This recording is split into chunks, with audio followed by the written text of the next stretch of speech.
like all of them. And I probably got like 2 or 3 terabytes worth of stuff. Yeah. Dang. I need to start cleaning things up because when you have all that space, you can just like throw it all in, right? Like you don't really care. Mm-hmm. And then you realize a year later, oh, it's all full.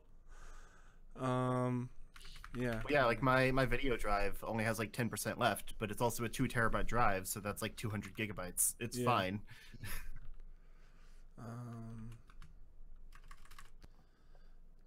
Especially when that's just for video. There's no, system files or anything, so I don't have to worry about it getting too full. Okay. Where is it now? Well, I swear you just keep getting like more and more stuff in your room every week. Oh yeah. You have like a second mic stand over there and what is that, a sword? Oh yeah, he's got 2 swords. Sword here. Sister gave me this when we left California, so Nice. consider it not like a good luck charm, just like a good thing to have. I don't know. Yeah, you never know when ninjas are gonna invade your home and you gotta fight back. Yeah, dude, all the time. Some people have baseball bats, some people have swords. Because I guarantee you, more people are gonna be startled with the fact that you have a katana versus a bat. Like, whoa. Okay, I'm out of here. I don't need to switch that bad. Yeah.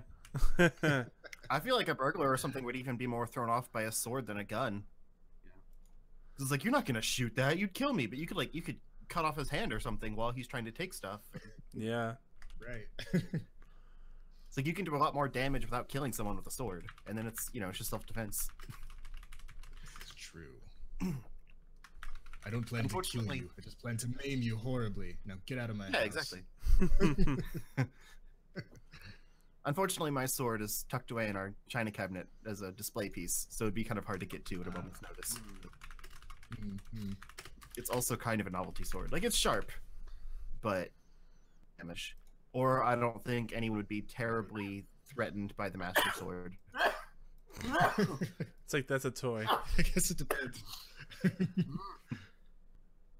Yeah. I think all of our swords are in the basement, but they're all dull. We've got 4 swords? I think we got 4. 1 for everybody. Nice. I want to get more. The Master Sword is just kind of like, it's just a dream to have all of like the the Link stuff and then do a cosplay someday. So I picked it up because it was cheap at a con, but I want like actual swords that I can like practice with and stuff someday. They're heavy as fuck. Oh yeah. Yeah. I want good exercise though. Yeah. Yeah, my dad has Good arm workout. What was it? The katana and then the shorter one, the one where people kill themselves with. The knife? Yeah, I can't remember what that one was Yeah, called. I forget what it's called. It's got a special You name to commit it. harakiri. You commit harakiri if you can't win a fight. Yeah, that one. And then we also have like just a straight up like a straight edge sword. It doesn't have the curve that katanas have. I think they said it's an assassination sword. Like that's the one that assassins use. And then we also have the sword from Highlander. Nice. Cool. Yeah, that one's pretty cool. Watch out for the Kurgan. So, He's 55. probably looking for you. Yeah, it's a pretty sweet like replication of it. Only one. Yeah, that's I've why only it's seen a that movie replication. once, but that movie was awesome. It was a show. No, there I was never they seen it. made I they made like only- 3 or 4 movies, and then I've they, only seen the first movie. then Just they made the live action show, and then they also had the There's a cartoon. really big cartoon also. Yeah, I think. the cartoon was pretty Yeah. good. Oh, really? only reason I saw the movie is because of Queen's music for it, or 2 songs for it. That's it. That's the one thing. And I was like, oh, this movie's badass. All right. Love it. Hello, everyone. Welcome to the Charge Shot Gamescast. Each week, friends gather around and talk about the shit that's going on in their lives and the games they've been playing. We got a returning friend, a longtime friend, has come back. His name is Ben. Hello. Sorry, it's early in the morning. I'm not used to this. Also, you're not It's used 11. to being here. I'm not used to podcasting at 11. I'm in a different mindset. All right. We've also got the staple of the podcast, Justin. Oh, hi. I'm a staple. Click, click. We also got our friendly PC gamer Low. If Justin's a staple, I want to be the whiteout because it's ironic. Yeah, so Ben, you want to start off here and tell everyone everything you've been up to?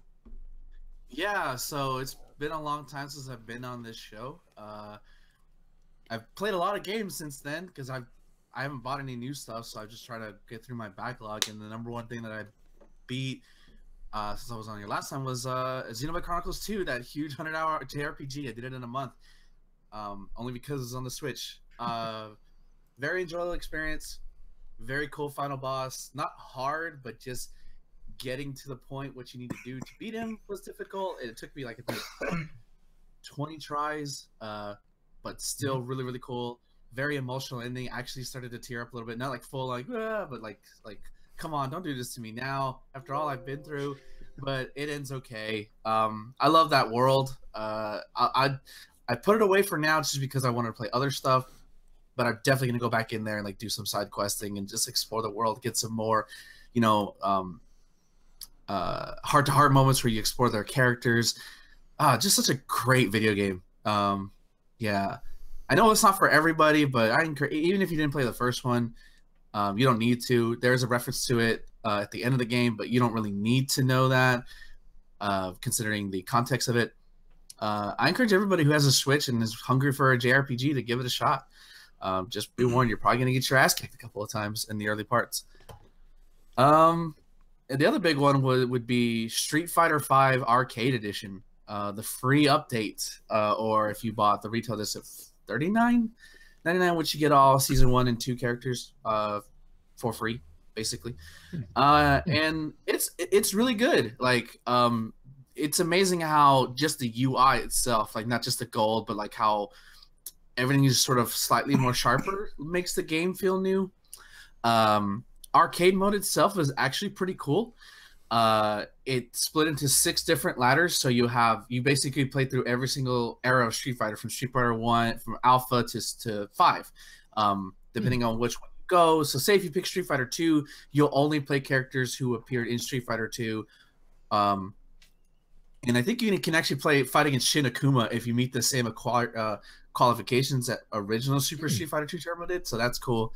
But and like if you're into that, you can unlock some cool art, either like character endings, but also some like cool legendary Capcom art, which is like awesome, and some of them are really cool.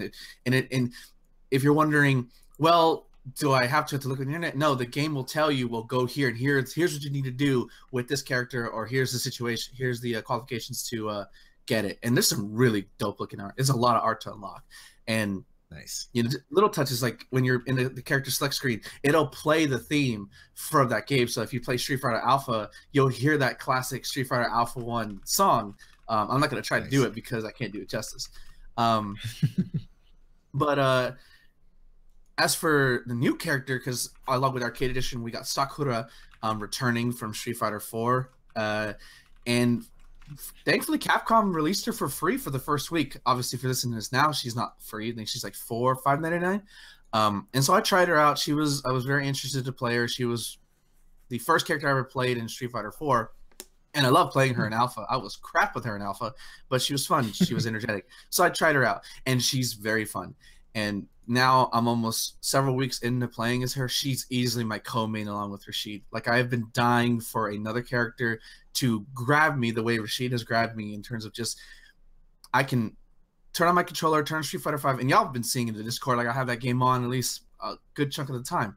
And I'll just play casual with Sakura and learning her fun combos. Now, I'm not good or anything, but I can do fun combos that, I can do jumping heavy kick into standing crouching heavy punch, Tatsu into V skill into a super, which is just like so flashy to do. She's just very, very fun at a basic level, and she also has some really cool high level stuff too.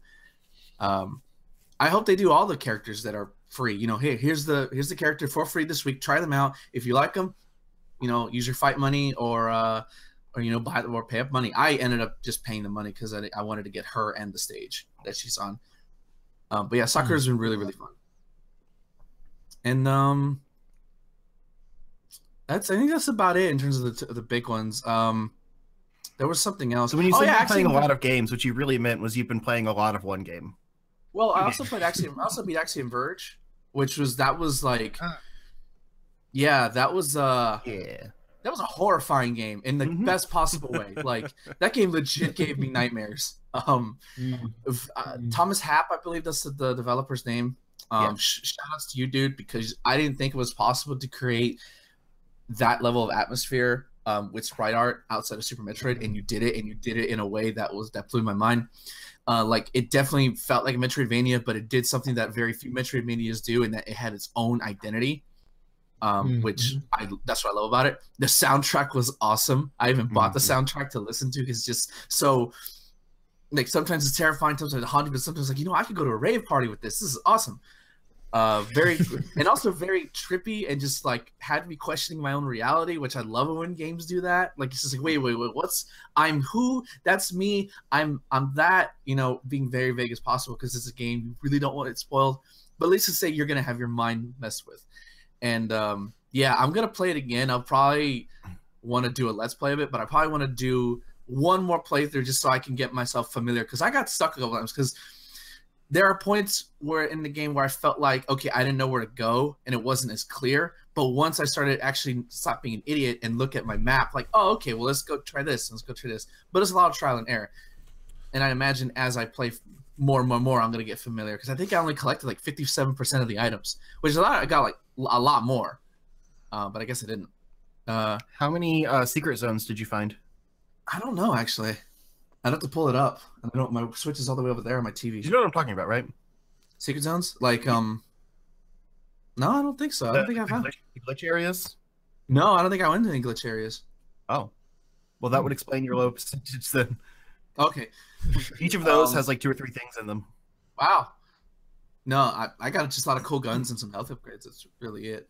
Okay. I think I'm around like 70-some% when I finished, I want to say. Oh, okay. But I wanted to get as much as possible, because I was doing, when I did my blind let's play, I was doing like a low death challenge that Azure Raiden challenged me to, and I was supposed to basically get less deaths than he did playing. And so I was really cautious, like going through, making sure I had as many upgrades as possible, so that when I got to the end of the game, I wouldn't just die a bunch right at the end. Right. That's how I was. That's what I say to myself every time I play one of these games. And then when I feel like I'm getting close to the end, I say, fuck it, we're going to the end. And then I cheese the final boss with one strategy. Because I said, fuck it, I don't want to do this anymore. Not that hard, honestly. But no, he's not. More annoying if you don't know what you're doing, but not hard at all. Especially if you have the right weapon. And you'll find it if you just explore. And in a game similar to that, SteamWorld Dig 2, I beat that. Very well deserved, very, very good sequel. There was one section of the game, I won't spoil it for, that legitimately made me like almost drop my Switch because I jumped out of fright. Like, oh god, what the hell's going on? It feels the most Metroid for sure. Yeah, and I love that little blue dude, the nihilistic little blue dude. He's so great. Like I wish he had more lines of dialogue, but then again, maybe that's probably what makes him so special. But a lot of the new upgrades are fun. Some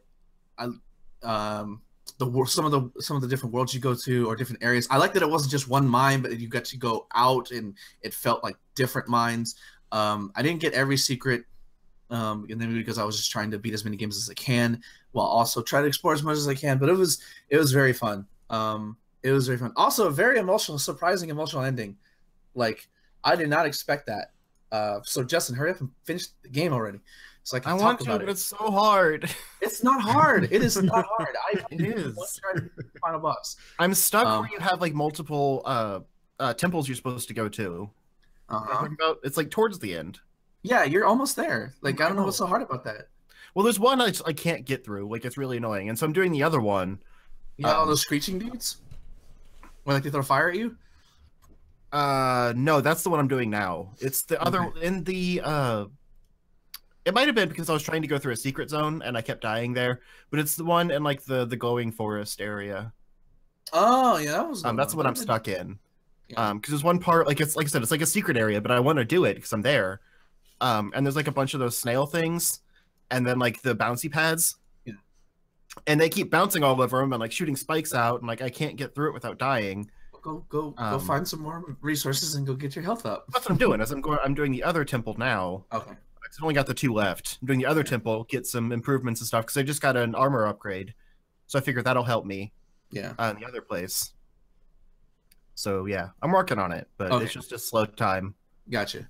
It was. I didn't have a problem. I'm not calling myself better or anything, but it was just like I have this stubbornness about me where I'm just like, okay, I'm gonna pull through this no matter what. It was very fun. I love the music too. Like Image, they need to get more love for this game. I feel like it got lost in the shuffle because nobody was talking about it. It didn't get promoted as much as the other indie games, and I feel like it should because it's really, really good.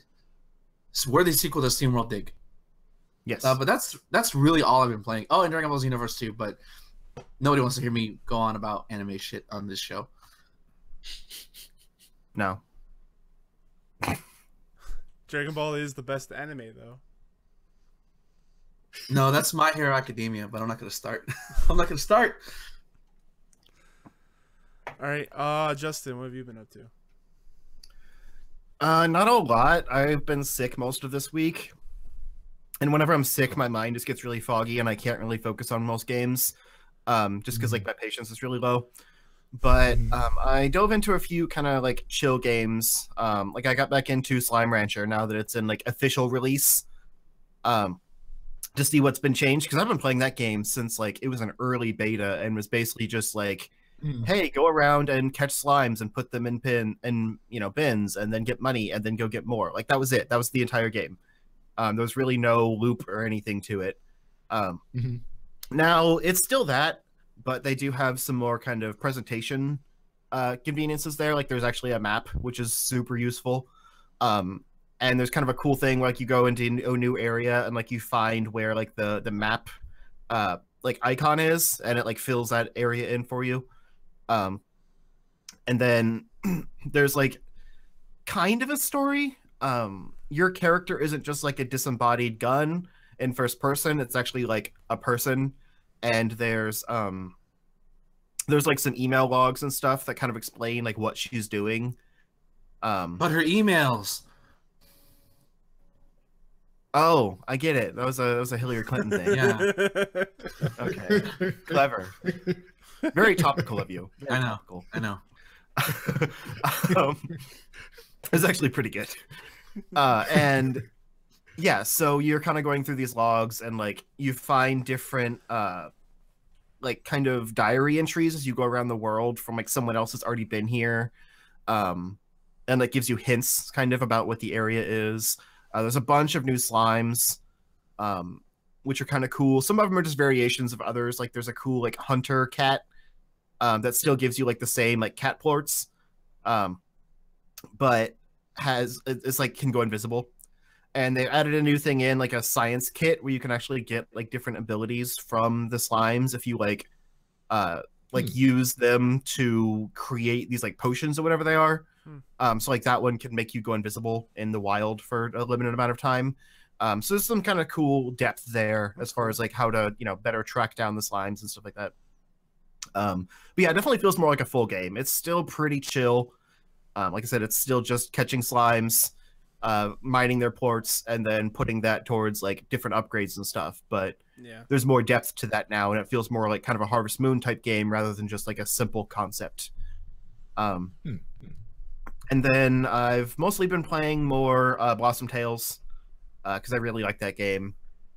I'm about 2 dungeons in. I don't know exactly how many there are. I've been told like you basically do the first area, kind of the first little mini dungeon. And then you're told you have to get like 3 different ingredients to like bring the king back to consciousness or whatever. 3 MacGuffins. Yeah, exactly. And so I assume there's more than just those 3 things. But I don't know what comes after that. I'm in the second one. It's like kind of a fire dungeon. And the mid boss of it is really hard. It might just be because I keep trying to beat it quickly, like just going up ///////, like taking all the damage I feel like, and then, keeping So I need to be more tactical. But like I said, I was sick and didn't really feel like putting much effort into it. But yeah, there's still really good puzzles and stuff. I enjoyed that game a lot. How's the music? I don't know really because I've pretty much been playing it in handheld mode. It seems good, but I haven't been paying too much attention. But I did record a little bit of the game that I'm going to put up as a quick shot, but I've just recorded it like on its own without commentary. And because I had to kind of split it up because like we went to get groceries in the middle, and then I came back and recorded more and kind of did it all out of order. And I was going to do some post commentary on it, but then I got sick, and it's kind of difficult to really do that very well. Yeah. This is the most talking I've done like probably all week. So yeah, as you could tell probably from my raspy voice, but yeah, I will get that up in the near future, and you guys can see why it's so cool. But I have to actually get better and get rid of this cough before I can really record that. I also jumped back into some of the GameCube ROMs, actually just generally ROMs, because like I said, I wasn't really feeling anything that I own. I kind of just wanted to like, you know, go into some stuff I already knew, just to pass the time, because I was home from work for like 2 days. And yeah, I didn't really get into too much. I would kind of start a game and then quit, and start a game and quit. Kind of, you know, the low model, but without the picture taking. But I tried to jump back into Mega Man Network Transmission, or whatever it's called, like the GameCube Battle Network game. Because like I remember it being really bad, but I didn't really give it much chance. And you know, Metal Blade, our friend of the show, is always trying to convince me that every Mega Man game is worth playing. And so I figured I'd try it again, and it's still not good. I got a little bit further into it. Like I kind of figured out a little bit more about what the gameplay loop is, because it is basically Battle Network. Like you get your chipset, you use them in combat and stuff, but it's actually like a platformer, like the old Mega Man games. And so I was like, okay, this is a cool idea. I like it. But it just plays so poorly. Like it looks ugly. It looks like a budget title. They didn't put a lot of effort into the environments or anything. Mega Man moves really stiffly. And yeah, it looks like a mobile game basically. But essentially, like your chipset is always randomized. So you go in, you choose whichever ones you want, and then you use them until like the uses run out. So they could have anywhere from like 1 to like 15 uses. And then your bar fills back up. You can go back into the chipset menu, get another set of 5, or however many you want. But your only other weapon outside of that is like your regular buster, and like pretty much any enemy takes at least like 5 hits with that thing, and it's really slow. It does this like pew, pew, pew. Like it's pathetic. So if you don't have any actual weapons at that time, or if you don't really have anything that works, like there was one time I went into the chipset and it had like 4 swords in there. It was like 4 swords and I think like a healing item, and that was pretty much it. So like until the next time it charged up, I had to just use those. And so there was these enemies that like shoot across the map to you, and if you can't get close enough to them, like you just. So I was trying to like jump and do the little buster, jump and do the buster, and it just took forever. And like anytime you leave the screen, all of the enemies repopulate. And so if you have to backtrack a little bit, or if you fall off a platform or something, you have to do it all over again. And it feels so awkward. And it just doesn't play well. And it just kind of upsets me because that's something that could have been a really good idea, but just the execution was not good. So yeah, that was something I got into, I think like last night or something, when I just wanted, I wanted to randomly get into a game, and I was looking because I had modded my Wii to play a bunch of old games like on the Wii, so I could play them on the computer or on the TV, like with the GameCube controller and everything. But when you format them for the Wii like GameCube emulator or whatever, it has to be in like a specific kind of code way that basically like is the same as what would show on the disc when it has to read the disc. So they're not like the title of the game or anything. So I was basically going through the Dolphin emulator, like pulling one up, seeing what it was. Oh, okay, I have that. Next one up. Oh, okay. So I got to that one. I was like, I guess I'll try this. Like all the others, I was like, I've played this recently. It's not a big deal. Some of them I had actually downloaded again for some of my GameCube videos, not realizing that I still had them on the on that Wii emulator. But Yeah, so that was the only one I actually like sat down and played, and I was super disappointed, and then just stopped playing games for a little while. It killed my motivation. Because like games are cool, but Not that some one. of them just ruin gaming. Yeah, that's pretty much it. All right, Lo, what have you been up to? What have I been up to? Let's see. I played a bit of Killing Floor 2 this week. I also played some Vanquish. Really cool game. I played a little bit of it before on 360. Is that what it came out on? Yeah. I think that's what it was. Yeah, and I was like, oh yeah, this game's really cool. And then like, I never played it again for some reason. So, and then I picked it up during the holiday sale. So I jumped into that. Just really fun, arcadey, like cover-based shooter, third-person type of stuff. Voice acting's horrible. I don't even know what the story is. It's kind of forgettable. It's just shoot a bunch of robots, and they're either robots or aliens or robot alien. I don't know. Whatever. You have these cool like moves you can do, and you can slow down time and all that kind of cool stuff. So yeah, fun game. Other than that, been playing a little bit of Gears of War 4, and yeah, that game is so weird. Like, it'll let me play it, and then like, oh yeah, that was fun. Then I'll stop playing, and then I'll come back like 20 minutes later, and then it just won't boot up for some reason. Yeah. So there's PC there's just weird. it's such a pain in the ass, but it's such a fun game at the same time. So yeah, the PC version is kind of broken, I think. Like, because like you said, you'd boot it up, and sometimes it won't boot up. Sometimes it'll just stick at a black screen. Sometimes it will boot up. It'll just take a while. There's multiple like things that can go wrong too. It's like one thing could be your graphics drivers. If you just reinstall your graphics drivers, that fixes it. If you are using like a local account to log into your Windows, they say, oh, if you switch over to a Windows account or whatever the other alternative thing is, and that works. I've tried that before, and that worked too. And then there's just all these weird little things that like shouldn't occur. And like probably the most annoying part to me is the fact that I don't know where this game is. Like I know I know what drive it's on, but I can't find like the folder where the actual game files are. And it's just like Windows just like, no, you can't see it. Nope. You don't. Why would you hide that? I guess they're afraid of piracy or something, but like you need to get in there sometimes to like fix the game, or like if something goes wrong, like PC people, we all know this. Like you want to get in there and switch up because I'm not reinstalling if something is broken. I'm not going to reinstall that game. That is like absolute last resort because I don't have that kind of time.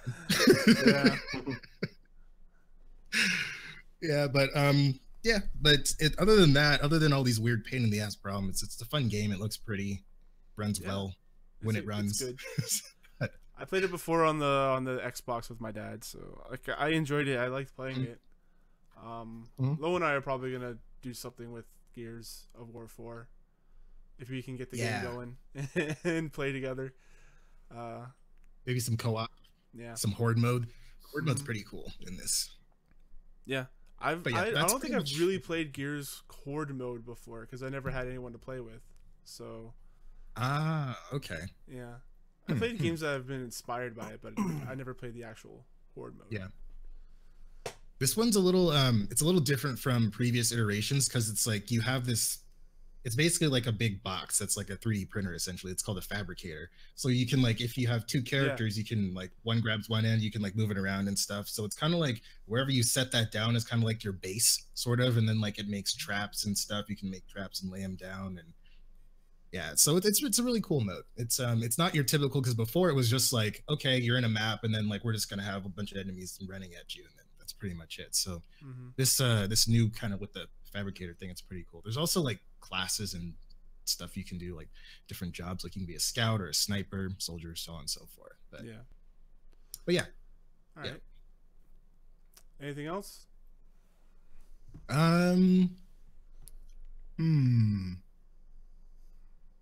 That's pretty much it. Oh, I did play a little bit of Mountain Blade Warband. Man, I like once I get into that game, I like nerd out so much.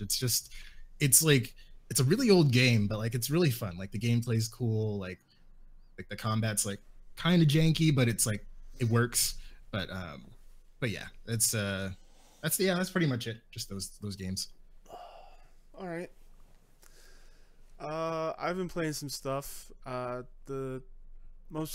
finished a game called Virginia. I don't know if you guys heard of this game or not. It's Virginia. It's kind of like it's in the same vein as a walking simulator, but the trick on this one is that it's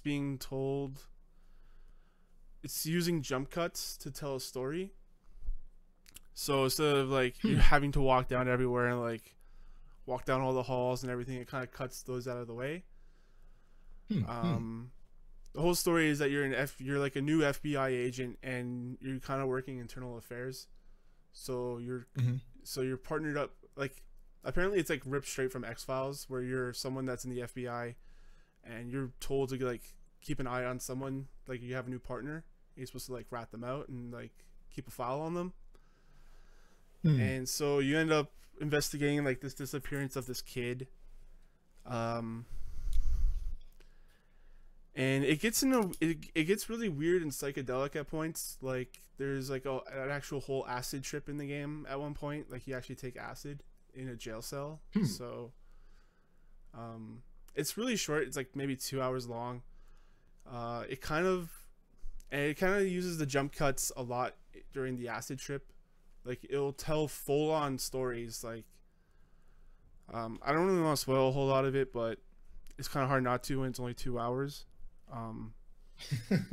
Right. But essentially, like you live a whole life, and then it jump cuts back to where you were when you took the acid, or yeah, or what's the one? No, it's it's not acid. It's wait, is LSD and acid the same thing? I don't remember. I don't know. I'm not a drug user. But yeah, like it jumps back to that point, and then it kind of goes through a different ending, like a different phase. It's kind of all over the place, but it's kind of meant to be all over the place, and you don't really know what's real and what's not. There's like a bunch of different theories online that you could read, but my theory is that the whole game is like it didn't really happen. It's like kind of a story that someone's telling, and that kind of explains why there's so many jump cuts, and especially at the end where it kind of falls apart, and why it like goes forward and then back and then forward again, because maybe someone's telling the story. It's like wait, no, that's not it. It was this thing instead. So yeah, like it's really weird. I think it helps push that walking simulator genre forward, like Edith Finch did. But Edith Finch has a lot more going on in that game, like a lot more various gameplay elements. But yeah, like Virginia is worth playing. You probably got it for free somewhere. It was on the Xbox not 360, the Xbox One, Games for Gold at one point. You might have it in your humble library, who knows. But yeah, like that's worth checking out if you got a couple hours. So yeah, I played that. I've been playing more Wolfenstein 2, and apparently they've updated that game so that the combat isn't so hard. Because that was kind of the main complaint about that, was the combat was too difficult, so a lot of people pushed it down to easy. It goes in weird places, and I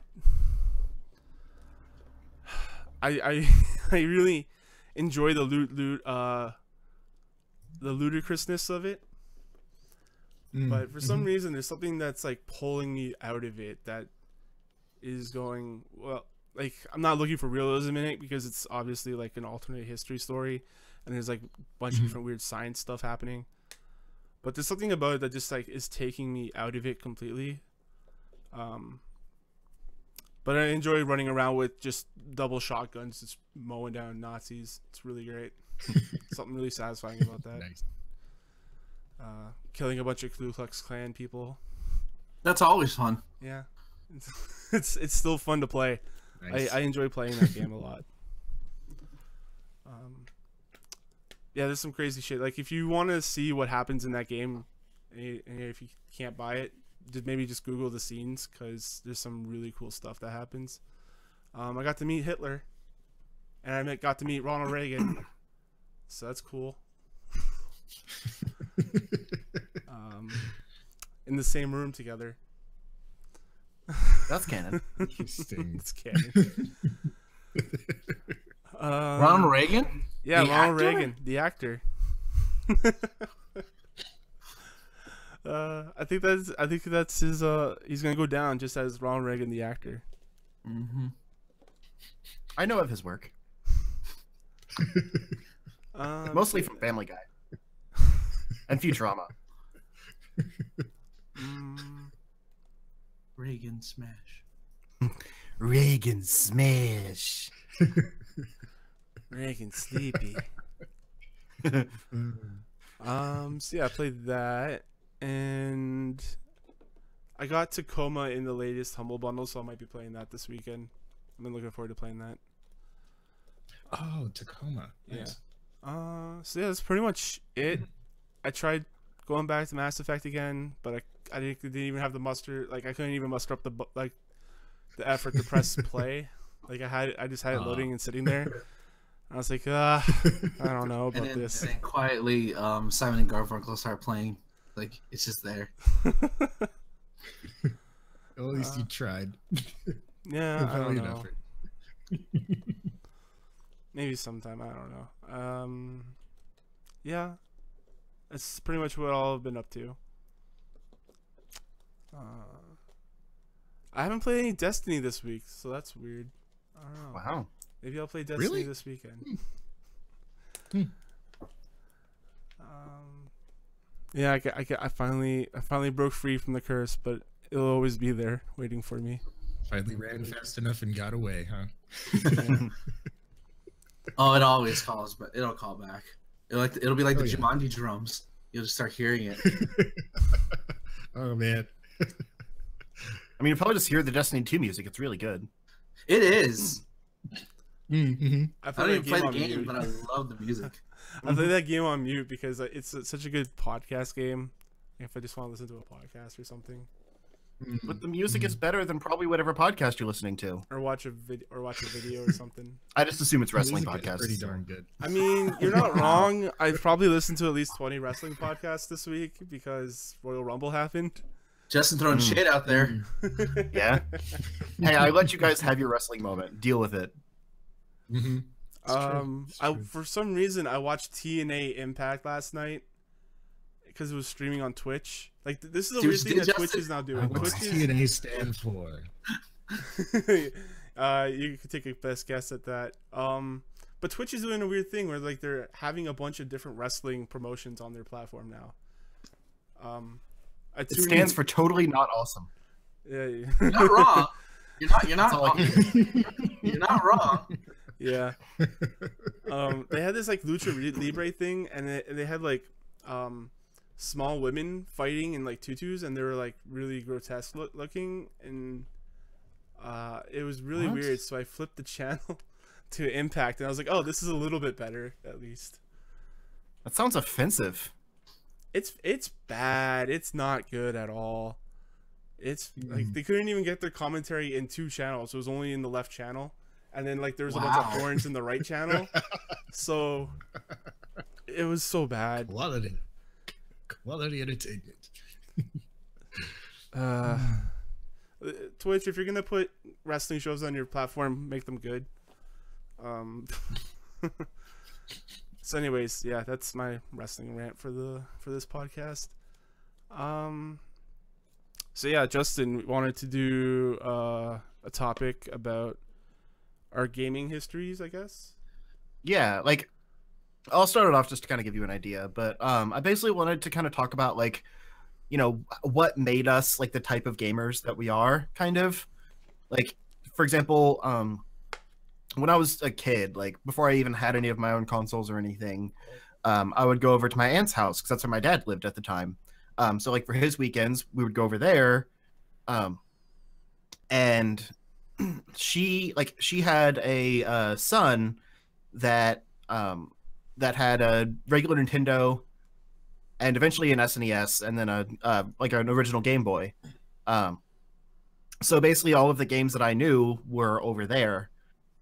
So that's kind of how I got into like I think the main ones I played over there were the original Zelda, Mega Man 3, Metroid a little bit. That's when I found out about the Justin Bailey cheat because I couldn't play that game for very long without it. But I did beat it with that cheat. And Castlevania 2, I think, the one with the village, maybe 3. I The don't one with remember. Barker. And Nothing. Never mind. Zelda 2 a little bit. I would always start that game with good intentions because I could beat Zelda 1 pretty easily by that point, and I couldn't do it. And then a few kind of obscure ones like RC Pro Am. I can't remember what else, honestly, but those are the main ones. And then on Game Boy, he had a lot of like licensed titles. There was a few of the other, like the Mega Man Game Boy games that were like a mix of the NES games. It was like half the bosses from one and half the bosses from another. It was kind of cool. But yeah, he had like Cool Spot and one of the Ninja Turtles games. I don't even know which one, but it was awesome. And a few other games like that, like, you know, original Game Boy games that like I wouldn't have ever bought, but like I enjoyed playing because he owned them. And especially when I eventually got my own Game Boy, I would just take that over there and grab his game and put it in. Sometimes, like when he was still there, he would get mad that we were playing all those games because there wasn't really a lot of multiplayer stuff on the regular Nintendo. With the Super Nintendo, we played a lot of stuff together. Yeah, I would watch my aunt like run Zelda, like the first Zelda game, and she would like go through the whole thing like pretty quickly, actually, like over the course of, you know, part of a day, and beat it, and then start it again, like with the second file, like the second quest, and go through that. And I would see that happen like multiple times, like over the course of a few years. Oh, we played a lot of Tetris 2 also. That was a lot of fun. My dad and I played that together. I got pretty good at it. But yeah, so like a lot of my favorite franchises like were from that before I even owned any games or anything. So like when I did actually get my own game systems, it's like that's the series I was drawn to. Like I think when we got our first Nintendo, I remember more stuff on the Super Nintendo, but we got that like later in the life. We got our first Nintendo. I played a lot of like Mario 3 and I was trying to think because we didn't really get any games that she had because we could play them over there. So we're trying to, you know, maximize our stuff. Yeah, I don't remember. It was like I said, it was mostly the Super Nintendo. But the first thing we got was actually Game Boys, like original Game Boys. It was like the big brick, but they were red. So it wasn't like a Game Boy Color. It was just a colored Game Boy. They came out like a year or so after the actual gray brick did. Kind of cool. And mine came with Centipede and Kirby's Dream Land, and my brother's came with Donkey Kong Land, which was kind of annoying because my games are both like 5 minutes to beat. So we just spent all our time fighting over Donkey Kong Land. But yeah, that was kind of my first experience with Donkey Kong also, and Kirby, because they didn't have the NES Kirby game. My cousin did. Like my cousin on that side had it, so I played that later, like after I knew what Kirby was. But yeah, then she got the Super Nintendo for her son, and I played a ton of like Link to the Past and Super Metroid. That was when I was like really good at Super Metroid back then, because that was my favorite game to play back on that. And like Mario World, Hook, that like the terrible like movie tie-in Hook game, which was not good. Mega Man X, I got pretty good at that too. Still never beat it, but it was one of those where like I'd have a whole notebook full of passwords and stuff. And then every weekend I would go there and the notebook would be thrown away. Because she's like, oh, I didn't know what that was. I'm sorry. So I have to start over every time. And, yeah, I never got to beat it because like the end game was too hard and my passwords get thrown away every weekend. But yeah, so most of my gaming experience was from her because I didn't really know, my family didn't really have the money, like single mom and all, to get a lot of games. We had, like when we finally got a Super Nintendo, we had Mario RPG was the main one that she didn't have before that we got. And my brother and I would kind of play that together, like we'd alternate. like different sections of it, and just kind of talk about the game with each other while we played through it. And then we rented a bunch of stuff. Like I rented Mega Man X 2 or 3, whichever one you can play as Zero in. 3. Briefly, I think it was 3. Yeah. And I played through that like just the span of a Blockbuster weekend. Remember Blockbuster? Oh yeah. And Goof Troop, which was pretty solid. We played that together. Oh yeah. It was mostly like we used the Super Game Boy to play like Mario 2 and Link's Awakening and stuff like that. Those games that were kind of improved by the Super Game Boy. Because like we basically when we got the SNES, it came with the Super Game Boy. And so like we had all our Game Boy games. We had plenty to play on the Super Nintendo, but we didn't actually have any Super Nintendo games to start. So it's just like, oh, let's play all these Game Boy games we played through a million times, but now on a bigger screen. Which was fine.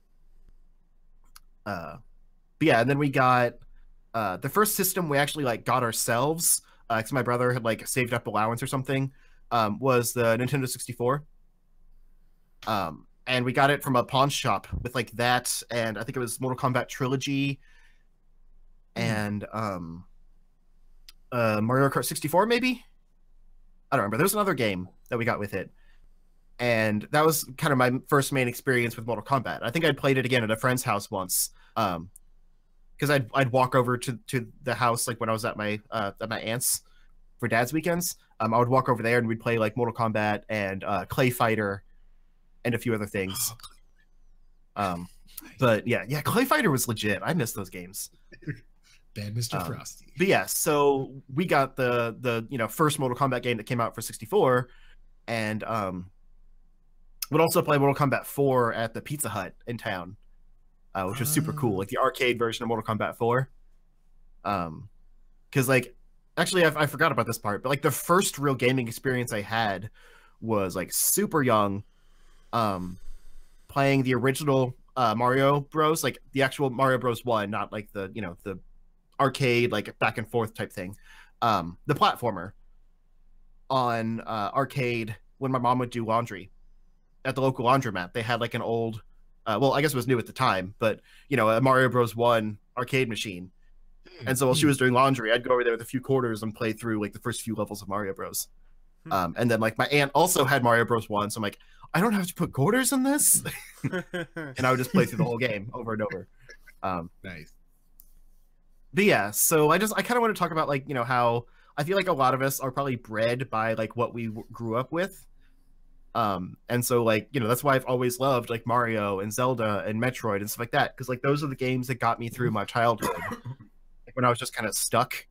And like I think I've said before, like I would play through Final Fantasy IX when I brought my PlayStation over to my dad's house, like after he actually got a house and moved out of my aunt's house. I would take whatever games I had at the time over there because we wouldn't do anything on his weekends. He slept most of the time, or we like watched, rented movies from Gerbs or whatever. So yeah, I'd like bring my PlayStation 1 or like my Game Boy Advance or whatever, was out at the time, and just like play stuff there all weekend. So I played I think I played through Final Fantasy IX a few times over there, like just over the span of a few weekends. I would like save these long games for when I went over there. Or like, the Pokemon games or a lot of RPGs actually, because I remember playing Lunar Legend, I think, on the Game Boy Advance over there. Golden Sun, a bunch of things like that. So yeah, like I didn't have money to really get everything, so I just focused on the stuff that I already knew. Like I would get every new Zelda game. I remember the first time my brother bought like his own game was aside from like when we got the system and everything, was Ocarina of Time. Like that was the first like launch game we got, because we already knew Zelda so well. And so like we went there day one. It was like $70 or something. Like games were expensive back then. Yeah. Oh wow. And he like, again, he had his like allowance saved up or whatever, and we picked up Ocarina of Time and like ran home, and like I watched him play through the first part of it. And it was like the first time we played a game at launch, and it was really cool. But yeah. So all these games like that I still love are because I, grew up with them, and they're familiar to me. So a lot of newer series I'll get into, like Assassin's Creed and, Halo and stuff like that. But I don't have the same fond memories attached. Halo a little bit, because I would play there with my friend when he had his original Xbox, and like that was our thing, is we'd do co-op through the whole campaign. but ooh, my voice is not doing well. I'm gonna pass it on in a second. All right. But yeah, so like that was my thing, was just playing these games that I knew, and still to this day, like I'll prioritize those over anything else. And you know, you guys make fun of me for being a Nintendo fanboy, but like that's just, you know, that's where my passion is these series that I've always loved. So I try to play new stuff, but they aren't the same. I don't know. It's weird. Oh. But yeah. All right. Who else? Low. Oh, I just wanted to say, first of all, I find your Nintendo fanboyness endearing. Yeah, Could be worse. You could be a Sega kid. Hey, Right? I'm right here. I'm just. Hey, I'm a whenever Sega kid too, so I can say that. Whenever I do it, it's just in jest. Like, it's just. I know. Yeah. I will Exactly. say another quick thing. I know that, you know, that I've talked a lot, but when my mom first met my former stepdad, they had a Genesis at their house, and so I played like Aladdin for Genesis over there, and was it Mortal Kombat 2 or 3 or something that was on the Genesis that was like better than the SNES version. So we had Mortal Kombat 1 for our SNES, but you know, didn't have the blood or anything like that, and a few other things I don't really remember that well because the Genesis is pretty forgettable. A Sonic game maybe. Yeah, so like I knew of Sega stuff. I just never really had a huge attraction to those series specifically. So I didn't even know there was anything before the Genesis, honestly. I seriously thought that was the first Sega system. A lot of people do. Yeah. My first Sega system, actually, my parents had a Sega Master System before I was even born. So like my first 3 games I remember playing were on the Sega Master System. It was Outrun, Choplifter, and Hang On. It was like a motorcycle game where like if you crash you blow up, and it looked funny. So but yeah, so I played a bunch of that, and then eventually they just went and got us a Sega Genesis, and our first game on that was Ninja Turtles: The Hyperstone Heist, and we just played through that game over and over and over and over again. You never heard of that? It's basically like, it's essentially it's pretty much the same as like it is on Super NES, just a slightly different setup. It's like, instead of like going through time, it's like Shredder has these like weird like little diamond shaped things. They're called hyperstones, and then like he shrinks New York City or something like that, and then you go through all these levels and you fight him at the end. And yeah, it was a cool game. It was fun. But yeah, so that was my first Sega Genesis game, and then we rented Sonic 2, and then I was like, that's when I was like, oh man, look at this guy, look at all that attitude he's got, running around, it's all fast and stuff. So that was my first Sonic game, and that was when I first Sonic 2 is special for a strange reason, because that's when I first realized that I was like scared of something in a game, and it was that theme that started playing when you started running out of air when you were underwater, that crap. I was like, oh no. It's really fast. Yep. My heart rate just went right along with the music too. And then but yeah, so then Sonic 3 came out, Sonic and Knuckles, you know, still loved all that kind of stuff. And I did play quite a few Super Nintendo games when I was a kid, just not I didn't actually own like a Super Nintendo or anything. I always went to my cousin's house, and he had Super Mario World. And I remember the first time I played Super Mario World, I was like, man, this game is rad. This is really cool. It was funny because like I remember back in the day, like people were like, oh man, Mario's better than Sonic, no, Sonic's better than Mario. I'm like, I like both of them for completely different reasons, so whatever.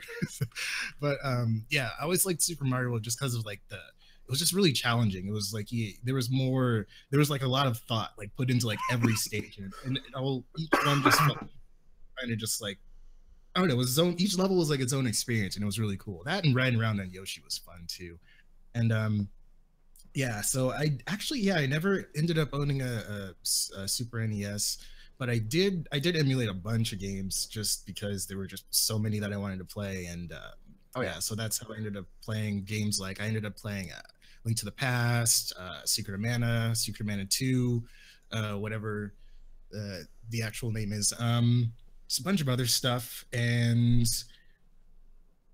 My first Nintendo system was actually the Nintendo 64 because my cousin got a Nintendo 64 and he got Ocarina of Time. So I would go over to his house, get through like the first dungeon. I'm like, yeah, cool, first dungeon now. I'm out in the world. And then I'd leave and then come back. They delete my file. I'm like, oh, now I got to do this over again.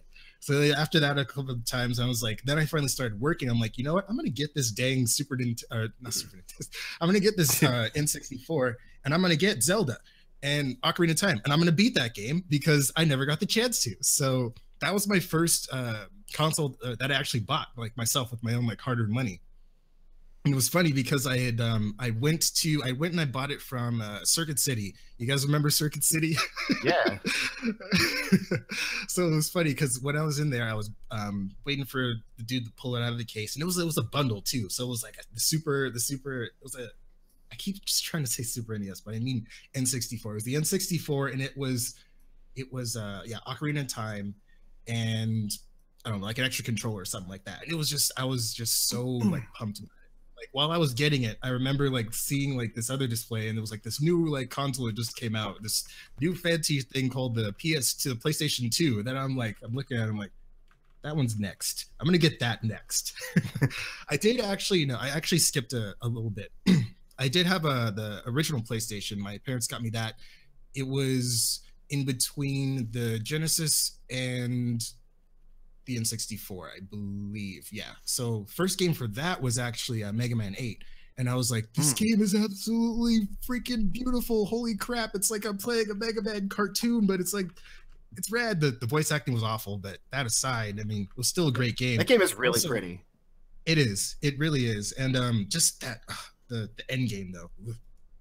That end game. But funny story is that's when I first learned about memory cards, because my parents didn't realize we needed a memory card in order to save the game. So they're like, how do I get this? How do I save the game? Is there a password system or something like that? What's going on? It's like, oh, you need to insert a memory card in order to save this game. I was like, what's a memory card? What is this new technology? So then until we got one of those, I would just like get as far as I can in the game in one sitting, which is kind of a fun game in that of itself.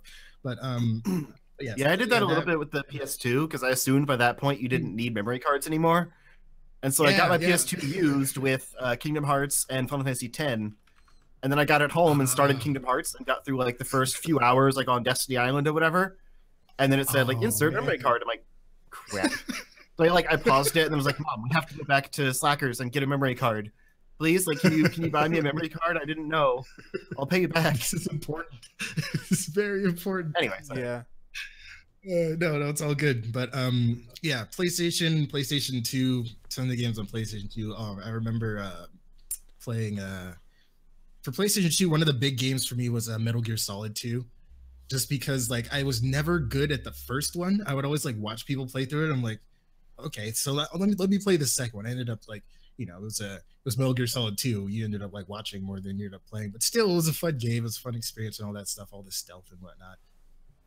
And then I dabbled in original Xbox with the Duke, and I was there when the Duke came out originally, and everyone hated it, and except for me. I'm like, what are you guys talking about? And he was like, well, you got big hands. I'm like, no, I don't. I don't know what you're talking about. You got small hands. But yeah, just lots of consoles. I pretty much like I experienced like all of them at some point, even like the weird obscure handhelds. I actually had a Neo Geo Pocket Color for a while. I ordered it off of some random like website. It was like a Chinese distributor or something, and it literally waited like 3 months to get this freaking thing. I'd forgotten about it. And then it came in the mail, and then I was like, oh yeah, I bought this thing. Cool, sweet. And then I think I had like it was Capcom versus SNK, like the pocket version. Super fun game. And one thing I liked about the Neo Geo Pocket Color. Do you still have? I still have it? Yeah. Probably not. Oh man. Like if I do have it, it's somewhere. It's probably back home at my parents' house in their storage somewhere in one of like the mini storage rooms that. But hopefully they didn't sell that was such a cool handheld because it had the little joystick thing.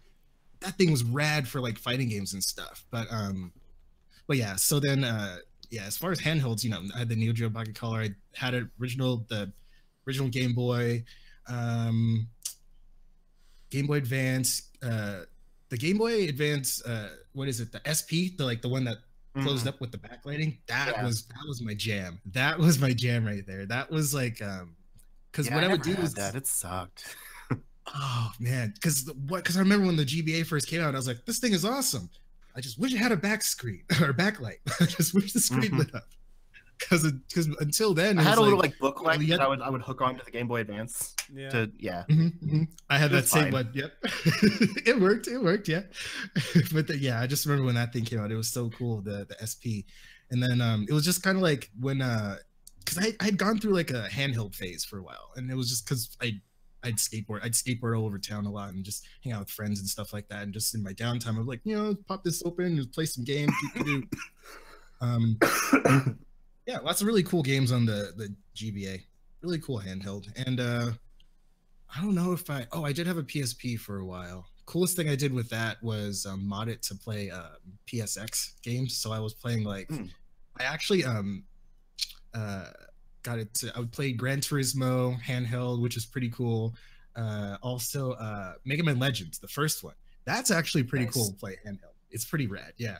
And I tried to get the second one to work, but it always would just freeze. Maybe had a bad ROM or something like that. But yeah, really cool stuff. Then that's kind of when I first got into like modding things. I was like, oh, cool! Like I could make this like PSP do something it's not supposed to do. I didn't know you could do that actually. That kind of upsets me. I had a PSP too. Oh, yeah.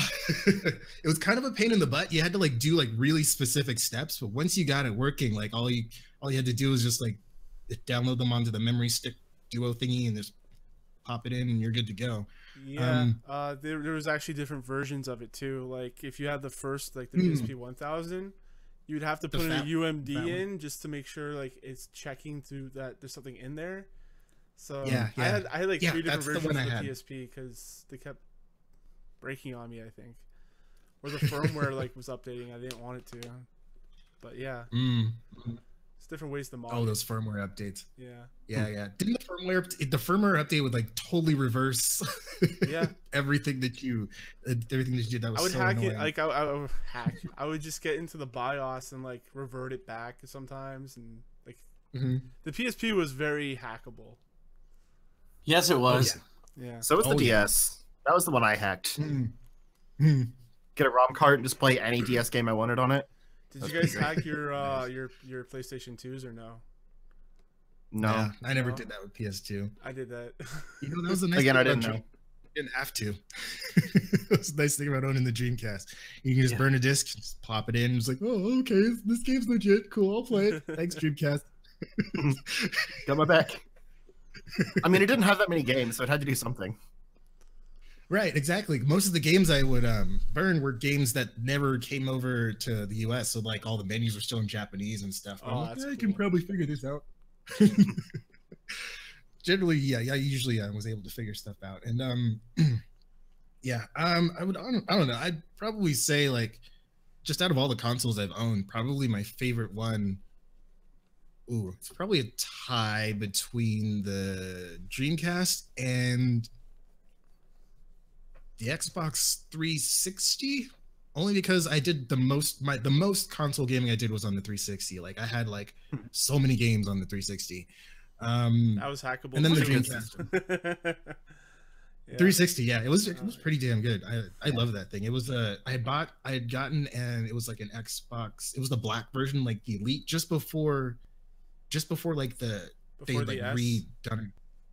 Yeah, and then yeah, cool, very cool console. I love that thing. The wireless controllers and stuff, and being able, and then I watched Netflix for the first time when it came to the 360. I was like, oh, this is rad. There's only like, movies from the 80s on it right now, but that's cool. Whatever. Early stages of instant watch on Netflix. Those are the good old days. And and then after the 360, one of my buddies, because one of the last games I played on 360 was Skyrim, and I played the crap out of it. Never beat the main story, but I would just go off on side quests and stuff like that. Yeah, I'm just like, yeah, cool. I'm the Dragonborn, and it's like, no, but we're dying. The guy, how do we know? Who cares? Whatever. But then my buddy was like, hey, if you let me build you a PC, I can get this game to run way better than it does now. And I'm like, define better. then it's just like, oh, well, you know, HD textures, you know, unlock frame rate, all that kind of stuff. And I'm like, all right, cool, whatever. So then like when he first booted it up, then it was just like, oh, okay, this is my jam now. This is my new shit. So then it's just never looked back. Never look back. You know, it's funny because I think about it, and there's like, I think about like going and like getting a console like all the time, like just for the sake of having one, because there's console exclusives that I would love to play. It's just still like, even after like all these like cool games come out, like the one that's still like kind of like first priority, like when and if I do like get to that point, is the Switch, just because it's just, I don't know, it's a freaking, it's like a powerhouse of a little, like, it's a handheld, it's like a living room console. It has all these like indie games and stuff, and yeah, so I'm thinking that's probably going to be my next can it be, yeah, it's technically a console because you have the docking and stuff like that. So yeah, that's going to be my next console for sure. And then I'll probably never end up getting an Xbox again, just because what's the point? You don't need to. So it'll be Switch and then PS. Yeah, exactly. It'll be Switch and then PS whatever is out at the time. So that's pretty much my gaming history. Yeah. Ben? For the most part, anyways. Yeah, so I was fortunate to, when I was growing up, my dad was a retail manager at a local game store for from like 92 to like 2005. So pretty much I was surrounded by video games. So I think the only console I never touched was the 3DO because of how ridiculously expensive it was, and even then I wasn't aware of it back then. But like you name it, I played it. You know, for the most part. I have do the opposite of me. Yeah, pretty much. Yeah, like they were, most of the time we never really owned them. We owned the Select, but like he would bring home for us. It was basically like a free Blockbuster, basically. So like I have so many memories. I don't have a lot of memories on the Super Nintendo, right? Because that's the first game I played. That and the Genesis. A lot of Mega Man X. Getting angry because I didn't know what to do in Link to the Past. Getting scared in Super Metroid. It really wasn't until the Saturn, I'm bringing it up, the Sega Saturn, which made me go, what? You know, I remember booting up Panzer Dragoon for the first time because I played that before Star Fox, and I was going, and I was just amazed, like, this is video, like, what is this? I love my Saturn so much. I loved it. And of course I love my N64. My younger brother got that for Christmas one day, and I remember just playing the crap out of Diddy Kong Racing. I preferred that game over Mario Kart. Fight me, comments. But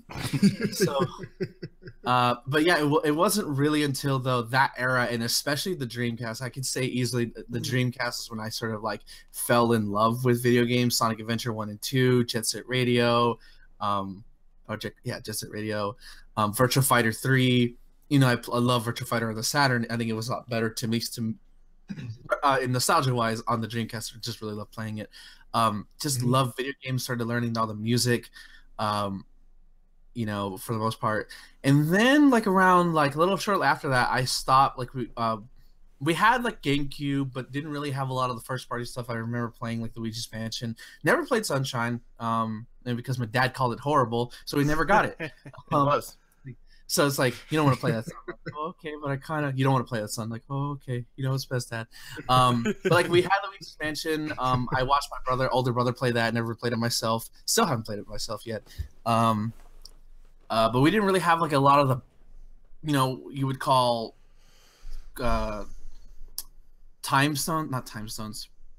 peaks for the GameCube. Like we had Melee, and that was fine. I didn't like Metroid Prime. No, never had Metroid Prime. Or if we did, I don't remember us having it. That sold the GameCube for me. Like I had played it before, like at friends' houses and stuff. But Metroid Prime was when I was like, okay, I have to have this thing.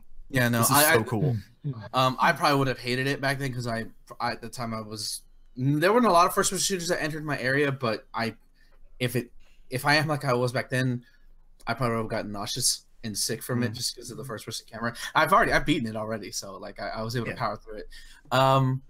Let's see, and then after that, sort of the GameCube era went to the PS2. I remember playing the PS2. I played a lot of sports games on the PS2. Played a lot of licensed games. Didn't really play a lot of anything Hallmark like that you would call like this is essential part of the PS2 library. After that, I fell in love with handhelds because I had a Game Boy and like I had Pokemon, right? That was the thing. Like you had it for Pokemon, that was it. I don't remember playing Super Mario Land. I don't remember playing any of those other handheld titles. And then my dad, I remember he said, "Son, I'm gonna need you to hand me your Game Boy Color." It was a green one. I love that lime green one. It was awesome. I think it was lime green. It was a green color, and it was awesome. But I don't remember what it was. Yeah, well, I don't remember the color. I know it was green, but I loved it. And so I was like, "Well, I'm gonna take this, and you're gonna get something else." He's like, "No, I want you to close your eyes," and he gives me the white Game Boy Advance, and like that's when like I fell in love with RPGs. It's like similar to Justin, like. My dad went on. I think he went to E3 or something. He went to like a convention or something. I hate your dad. Yeah, my dad has my dad has E3 stories. That's what's cool. Man, we should get your dad on here. Yeah, he's raising my little brother right now. And I doubt he remembers much because it was almost 25 years ago, which is crazy. Okay. But like he brought Golden Sun home. He's like, "Son, I know you haven't really played any games like this," because at that time, the only RPG I can recall him playing ever being played was Final Fantasy VII, and not like I have like a vague recollection of my dad playing Final Fantasy VII, like very vague recollection. So he gives me Golden Sun, and I was just like, that was that click. I'm like, this is mine. I love this game, and I would stay up. I think one time, this was more for the sequel, but for when I got Lost Age for the first time. And I wasn't the kind of kid, like, you know, who, like, you'd hear those stories, like, I stayed up till 5 in the morning playing this game because I love it so much. I never really did that. I was always an early sleeper, or, like, I would try to stay up and I fall asleep by 1 or by 12 or 1. And, like, I think one instance of Golden Sun, I was playing a dungeon. It's not that long, right? It's not long, but, you know, 13 years old, I'm still stupid, so I don't know what I'm doing. So, like, I played till, like, 5 in the morning. I'm like, what happened? What? And I fell asleep. And then Lost Age has become one of my favorite games since then. And then my dad got me the PSP. Oh man, that was awesome. I love the PSP, man. And that's where like sort of the genesis of my RPG love came from. Because again, I was an RPG kid growing up. Like I don't recall playing any RPGs when I was a kid. You know, like he got me it wasn't any Final Fantasy. I didn't play any Final Fantasy until like 2011. But he got me a turn-based tactical game called Jin de Arc. It's an anime version of Joan of Arc, basically. It's really, really cool. And I was upset because I lost it, and I bought it like a couple of years ago. So I'm glad I have it again. But like, just love RPGs, and of course, hacking it, playing older games I didn't get to play when I was younger. It was so great. But after that, I kind of stopped gaming. Like for the longest, like I was focusing on sports. Sports are my dominant passion. I didn't really play much outside of, you know, the occasional Marvel game because I was a huge fan of like the Ultimate Alliance series. Love those games, except for Ultimate Alliance 2. You suck. Yeah. And then like X-Men Legends were better though. Just saying. X-Men Legends 2 is over. Actually, I never played the first one, so I can't speak to the first one. 2 is very like, oh god, are we still going? We're still going. Okay, we're still going. It's too long. And then I got back into gaming in 2011 when I bought a PS3 because I didn't have a job for a while. Like I was still in school, so I didn't really have a lot of money. My friends had PS3s, and you know I remember seeing them play, and that was pretty cool. But it wasn't until 2011, and like I think within like a calendar year, I played Uncharted 1 and 2, the Assassin's Creed series, Infamous, Metal Gear Solid, the BioShock series, I think. And the big one was Mass Effect. Like that was the one that like I think within a calendar year I played Mass Effects 1, 2, and 3 like multiple times. Like that was the only game I was playing. Just to get all the endings. I never did a Renegade mode, believe it or not. I just did Paragon all the way because like I just want to I want to hook up with you this time. I want to do this. I just can't. I can't be the bad guy. Like I'm the kind of person like. I know people like, oh, it's fun to be the bad guy. I can't be the dick. I'll do dickish things, but I don't want to be evil. That's different. I'll punch the reporter who keeps asking me annoying questions because you deserve it. But like, I love my PS3. Like, I kind of feel sad because like my PS3 is basically just like my Blu-ray center right now, and I don't really play any of my old PS3 games. You know, but like through the PS3, I was able to play some classic PlayStation 1 games. Like I played Mega Man X4 for the first time on my PS3, you know, and I missed that on the first round of the PlayStation, even though I love Mega Man X1. You know, so, and you know, I bought a Wii U, and you know, like the Wii U was the first console because my dad helped me buy the PS3. The Wii U was the first console I ever bought on my own, and I'm proud of it. I still say like the Wii, that purchase was fan-freaking-tastic. I love I love that system. I still have it plugged in to this day when I don't have the Switch plugged in. But yeah, that's pretty much it. I just been around games in different phases, and you know, like I just find like how like certain staples that were foundations of certain kids' childhoods, like I didn't discover them till like I was in my 20s, and I appreciate them. Or like games that like I loved, or like they're considered hot garbage. I'm like, well, I don't care, they're my games. That's all that matters. Yeah, Nights in the Dream is still OP though. I love that game. To me, a kid punched me in the face because I told him. He said Super Mario 64 was the best game ever, right? And he was revolutionary. And I told him, and I boldly told him, as a Sega fanboy that I was, Nights in the Dream is better. Punch me right in the face. Yeah. I took a punch in the face for Nights in the Dream because it's that good. Better music. Yeah, I love Nights. Right, yes, it is. Who doesn't love Nights? You should find better hills to die on. No, Nights is so good. Have you listened to the music in that game? I will die on a hill saying that Nights into Dreams has a better soundtrack than Super Mario 64. I'll die. No, I'm just saying, like, I wouldn't take a punch for any game. I don't think. Oh, but to be fair, I wasn't like expecting him to punch me. He kind of just came out. It was like a sucker punch. Kind of out of nowhere. It just meant to be. I just figured he wanted to argue about something. You should have did a quarter circle forward punch in retaliation. Yeah, I didn't play fighting games at the time, Lo. So you didn't. No, I didn't know how to do it. I didn't do Hadouken until like, believe it or not, I didn't do my first Hadouken until like 7 years ago. Wow. Really? Yeah, I could not do special moves to save my life when I was a kid. Huh. So when did you start getting into fighting games? Was that recent, I guess? That's very recent. Like where I'm like super into it, Street Fighter V. Okay. Well, honestly, that's what's surprising. Like I assumed your gaming history was fighting games. No, there are. I've played more fighting games growing up. No, don't get me wrong. Like I played Street Fighter Alpha, the Marvel vs. I played those, but they weren't something I would like hang my hat on. They were very fun, but I was never good at them, so I never really played them for long. Like, but I always had reference to them. It wasn't until recently where I started watching like other YouTube channels and other things and just playing them and actually learning them, and putting time in them. Like that's when sort of the new, it's my new love, but it's never really been a new love. It's just a rejuvenated, rediscovered love. Nice. And plus, I'm actually pretty decent at them now because I actually put time into them. So there's that. Nice. Yeah. So, I guess when I was a kid, like, my dad has always been into video games. Like, he's had a ton of consoles throughout his life before I was born. He had, like, the Atari 2600, ColecoVision, and Television, all that stuff. But he sold off those two, and he still kept the Atari when I was around. He bought himself a Super Nintendo. That's kind of where I started playing stuff like Super Mario World and the Super Star Wars games. We never got the Metroid games or Kirby or any of the other really staples of Nintendo that's now. So I kind of came to Zelda and Metroid stuff later on in life. I always find it weird when people like grow up with these systems but don't play like the exclusives on those systems. Yeah, I don't know. Well, I was a kid. I was like 2 years old. I can't buy games. Right. No, like my friend, his little brother, like he would get him all of like the licensed games for these systems. Yeah. Like he only wanted like the crappy like Van Helsing and like, you know, Godzilla and stuff like he wanted those games. He never cared about anything else. Yeah. Except Sonic. Interesting. Yeah, but we're a Star Wars family, so you know, Star Wars. Yeah. But for some reason, I don't know how he came around getting this one, but Earthbound for some reason.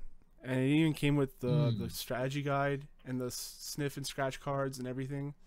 I had that too. So yeah, it's in completely awful condition. Like the cover's ripped off, there's pages ripped out. But I played that a ton when I was a child.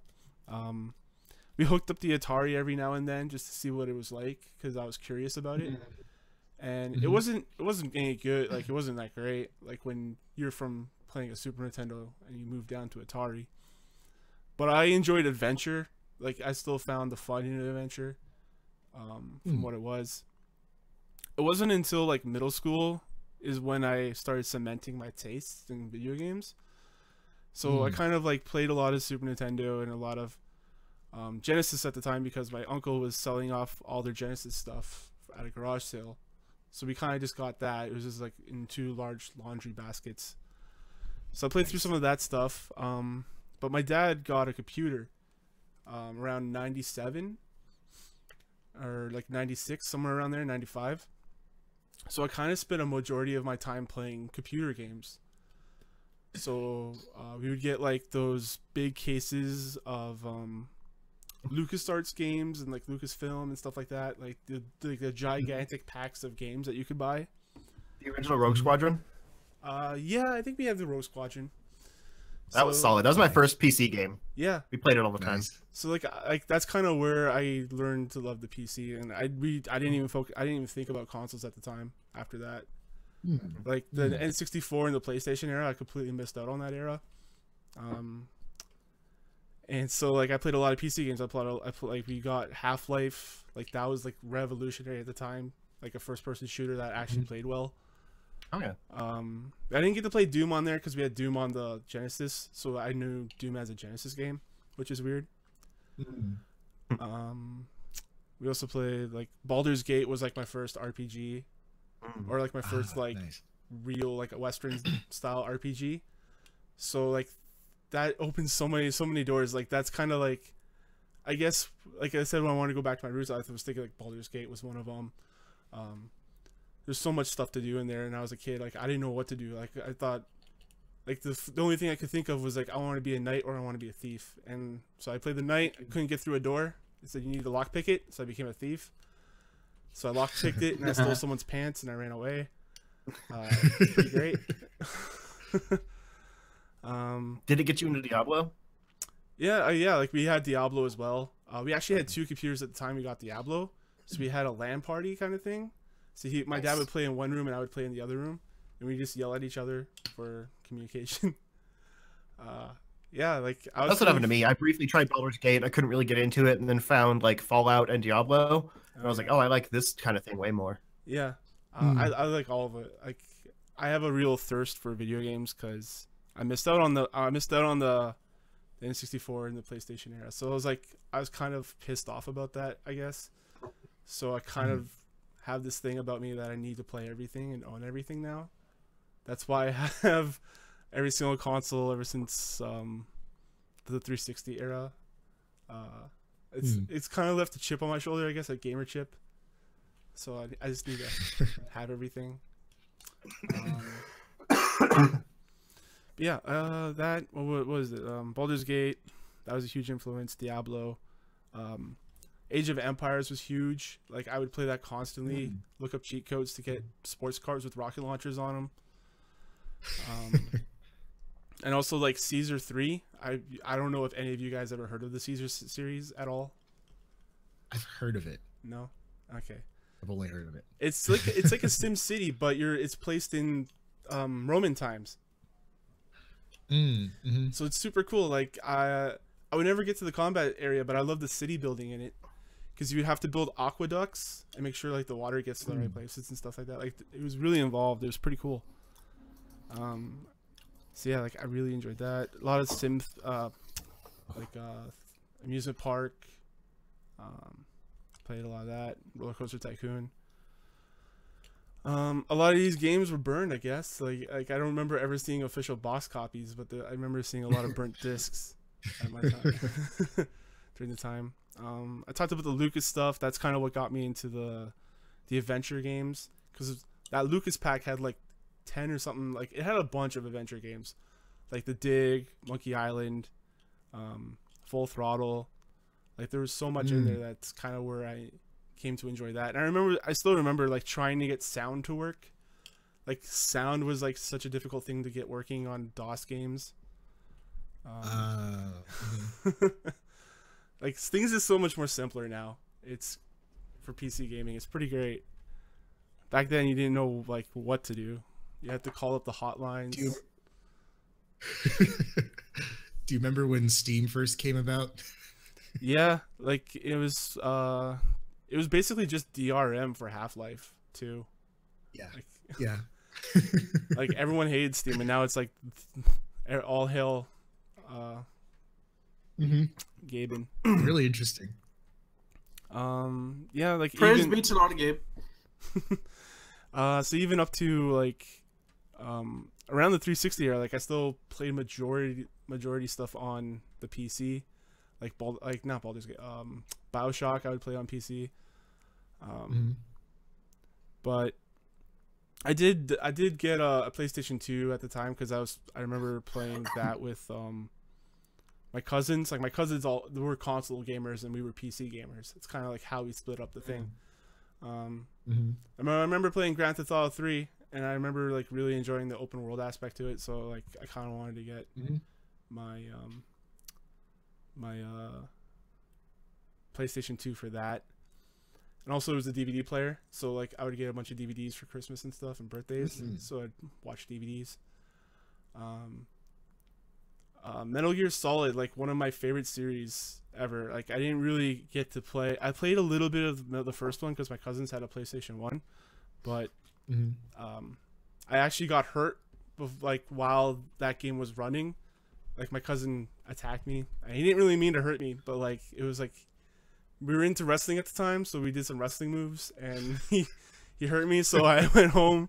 I didn't get to play Metal Gear at the time, so it wasn't until like Metal Gear Solid 4 where I was like I really got into Metal Gear, and the PlayStation 3 had this really cool Konami collection, or not Konami, like Metal Gear Solid like collection. So I bought that, and it came with all the games. It came with all this artwork and stuff. Like it was super cool. I still have it. Yeah. I'm trying to think of anything else. Modded my PlayStation 2, so you would have like a hard drive connected to your PlayStation 2, and you would just put the disc in, and it would burn it to the hard drive, and you could play off the hard drive. It was really sweet. Nice. Yeah, I just played a bunch of GTA ROMs. I didn't know about any of this stuff. Yeah. When you come from a PC family, I guess you learn about hacking a lot. So yeah.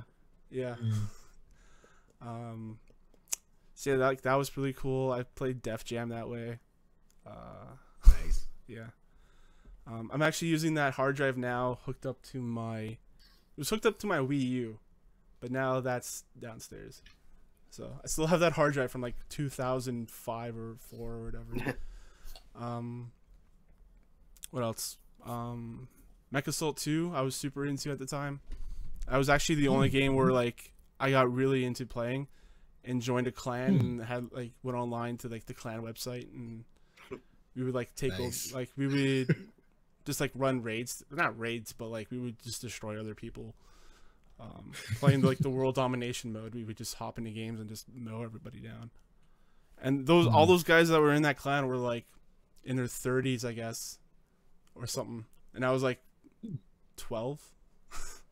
So even at the time I was like, fuck kids, man, like they're awful. Let me talk to real people. Yeah. So that was fun. Yeah.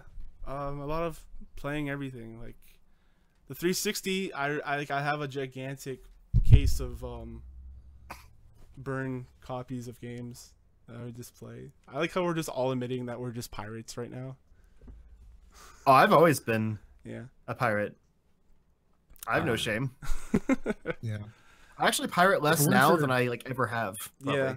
I've got the money to spend on things now. Yeah.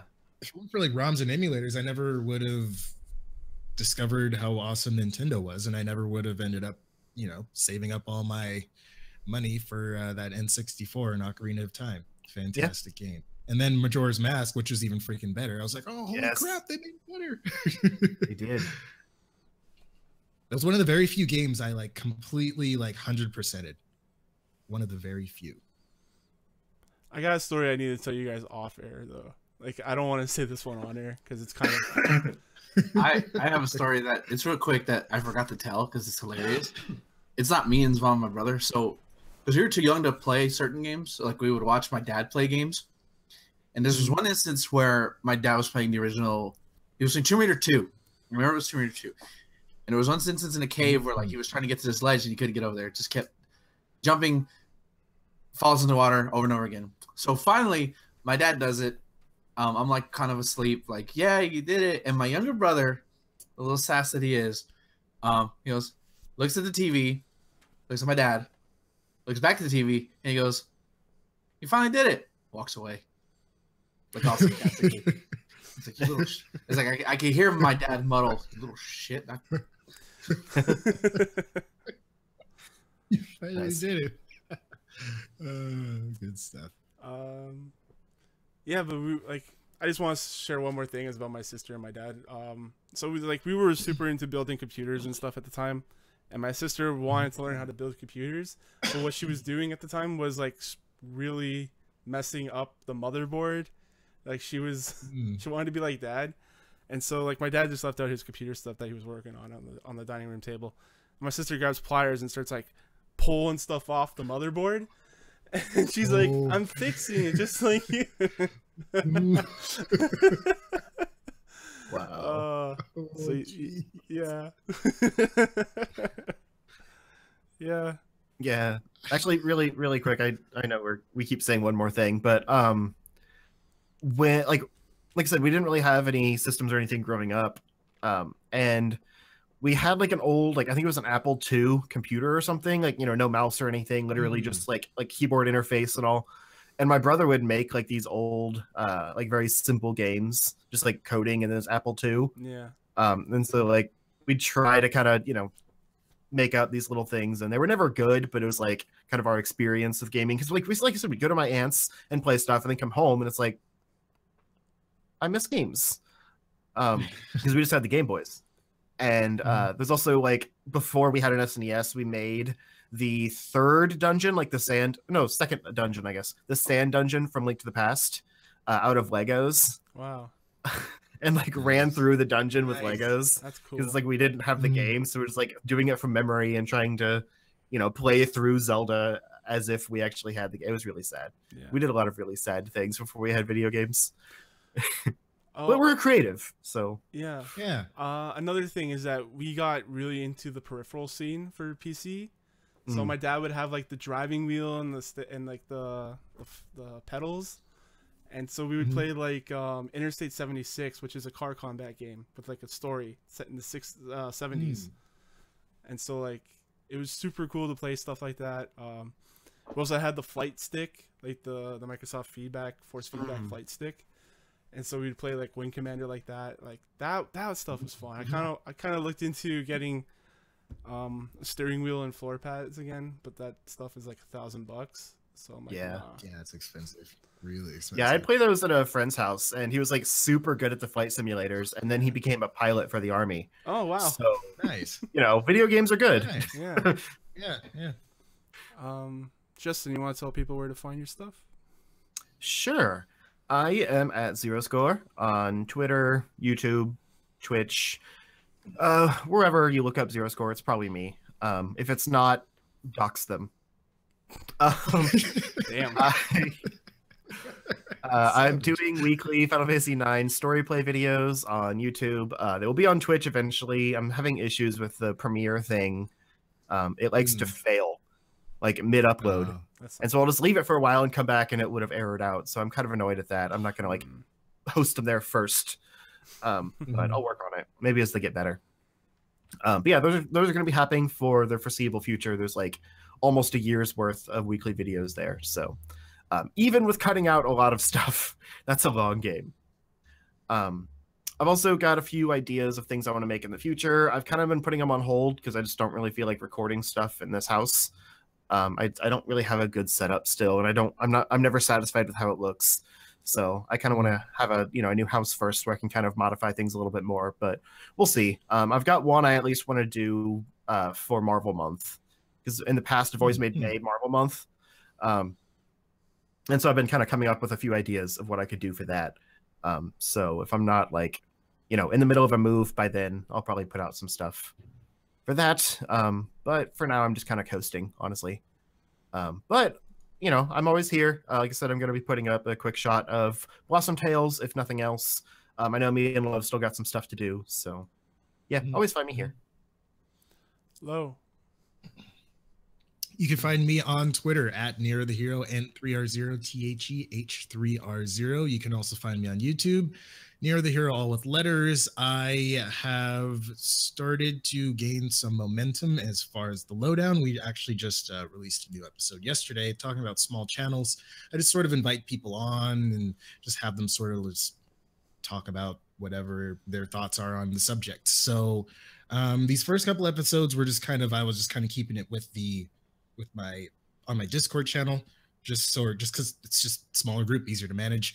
But I'm considering opening it up quite a bit more, just having more like public submissions and stuff like that. I haven't really worked out like the vetting process yet, but it's kind of a thing that's constantly evolving and changing and all that kind of cool stuff. So yeah, check that out. And yeah, other than that, definitely watch Justin's Final Fantasy IX story play, because it's fantastic. And if you haven't watched the previous ones, watch those too.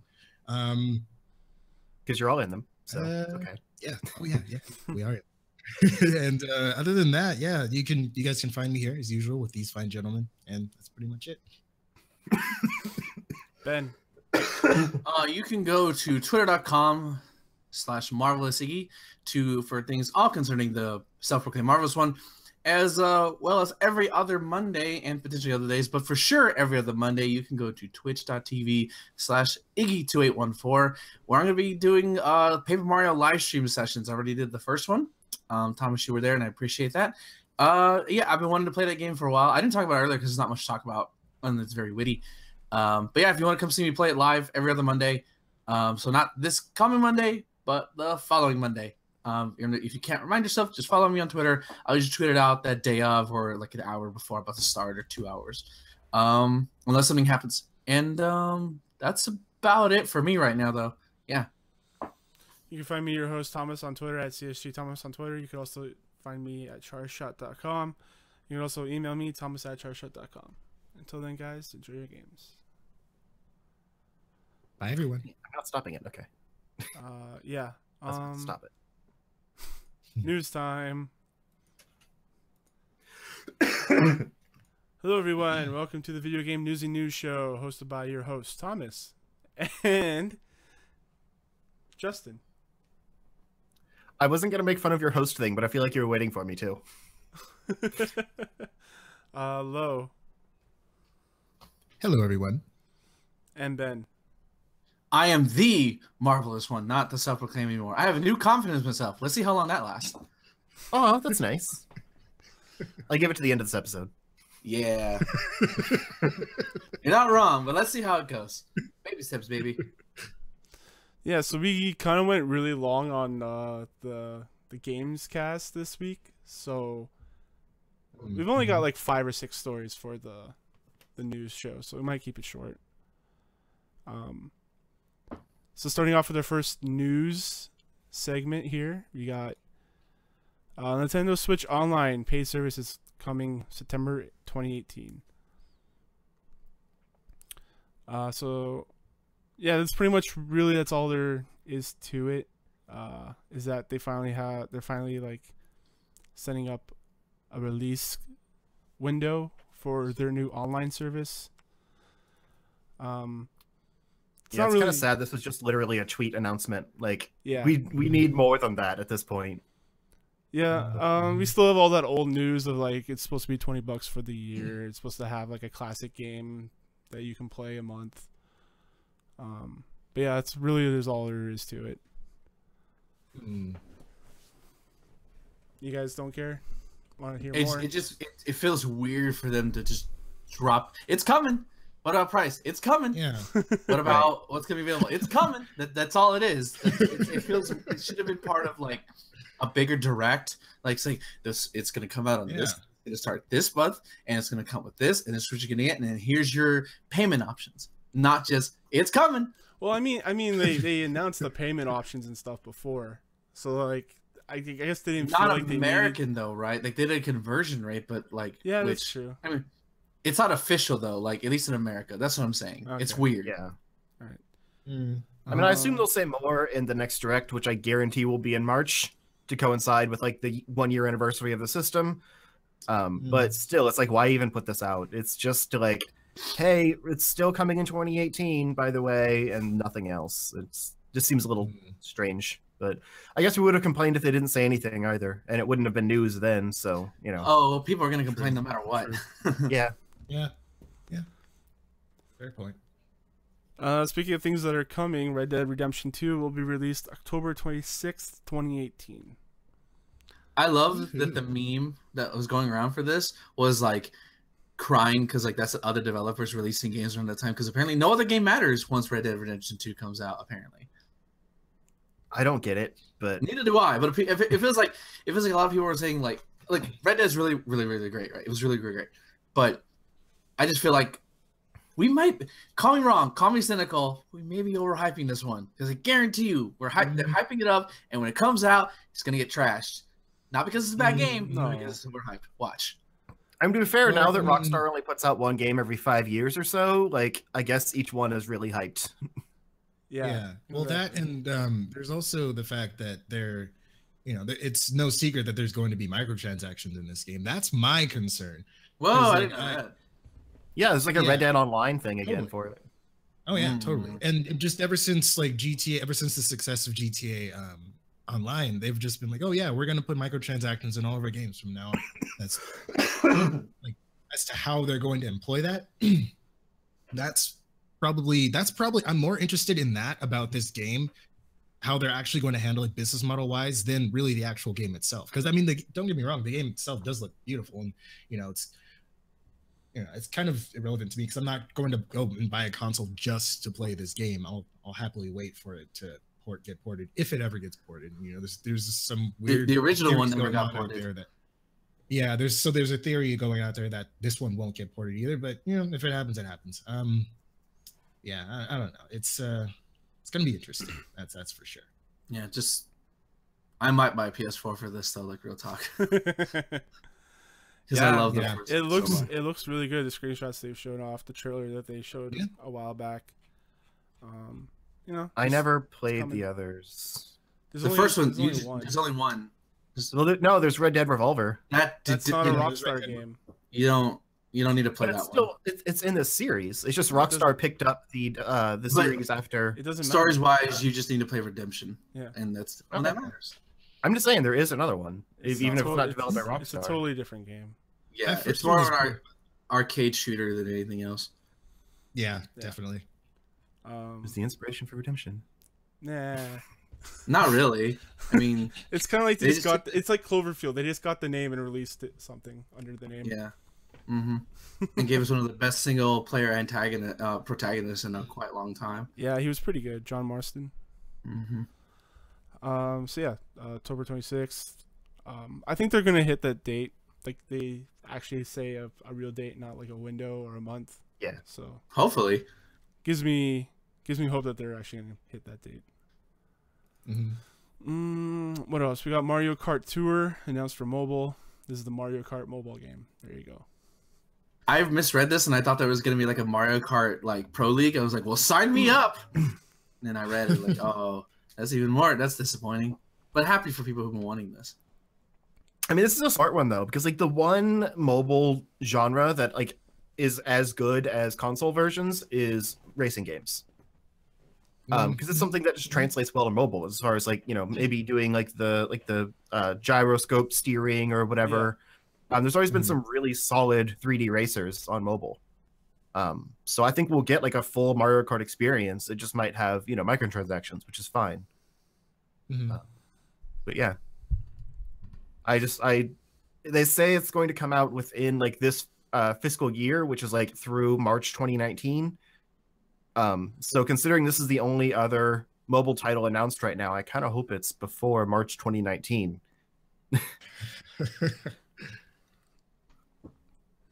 Yeah. I mean, considering that both Fire Emblem Heroes is still doing them really, really well, and I think people still play Super Mario Run. I think they're okay. I mean, granted, I know people would love to have this, but I don't think they're in any. They don't need to release it right away. But I hope you're right that they don't wait till March of next year. I mean, people have fallen off Animal Crossing Pocket Camp pretty quickly, and Mitomo is now being closed.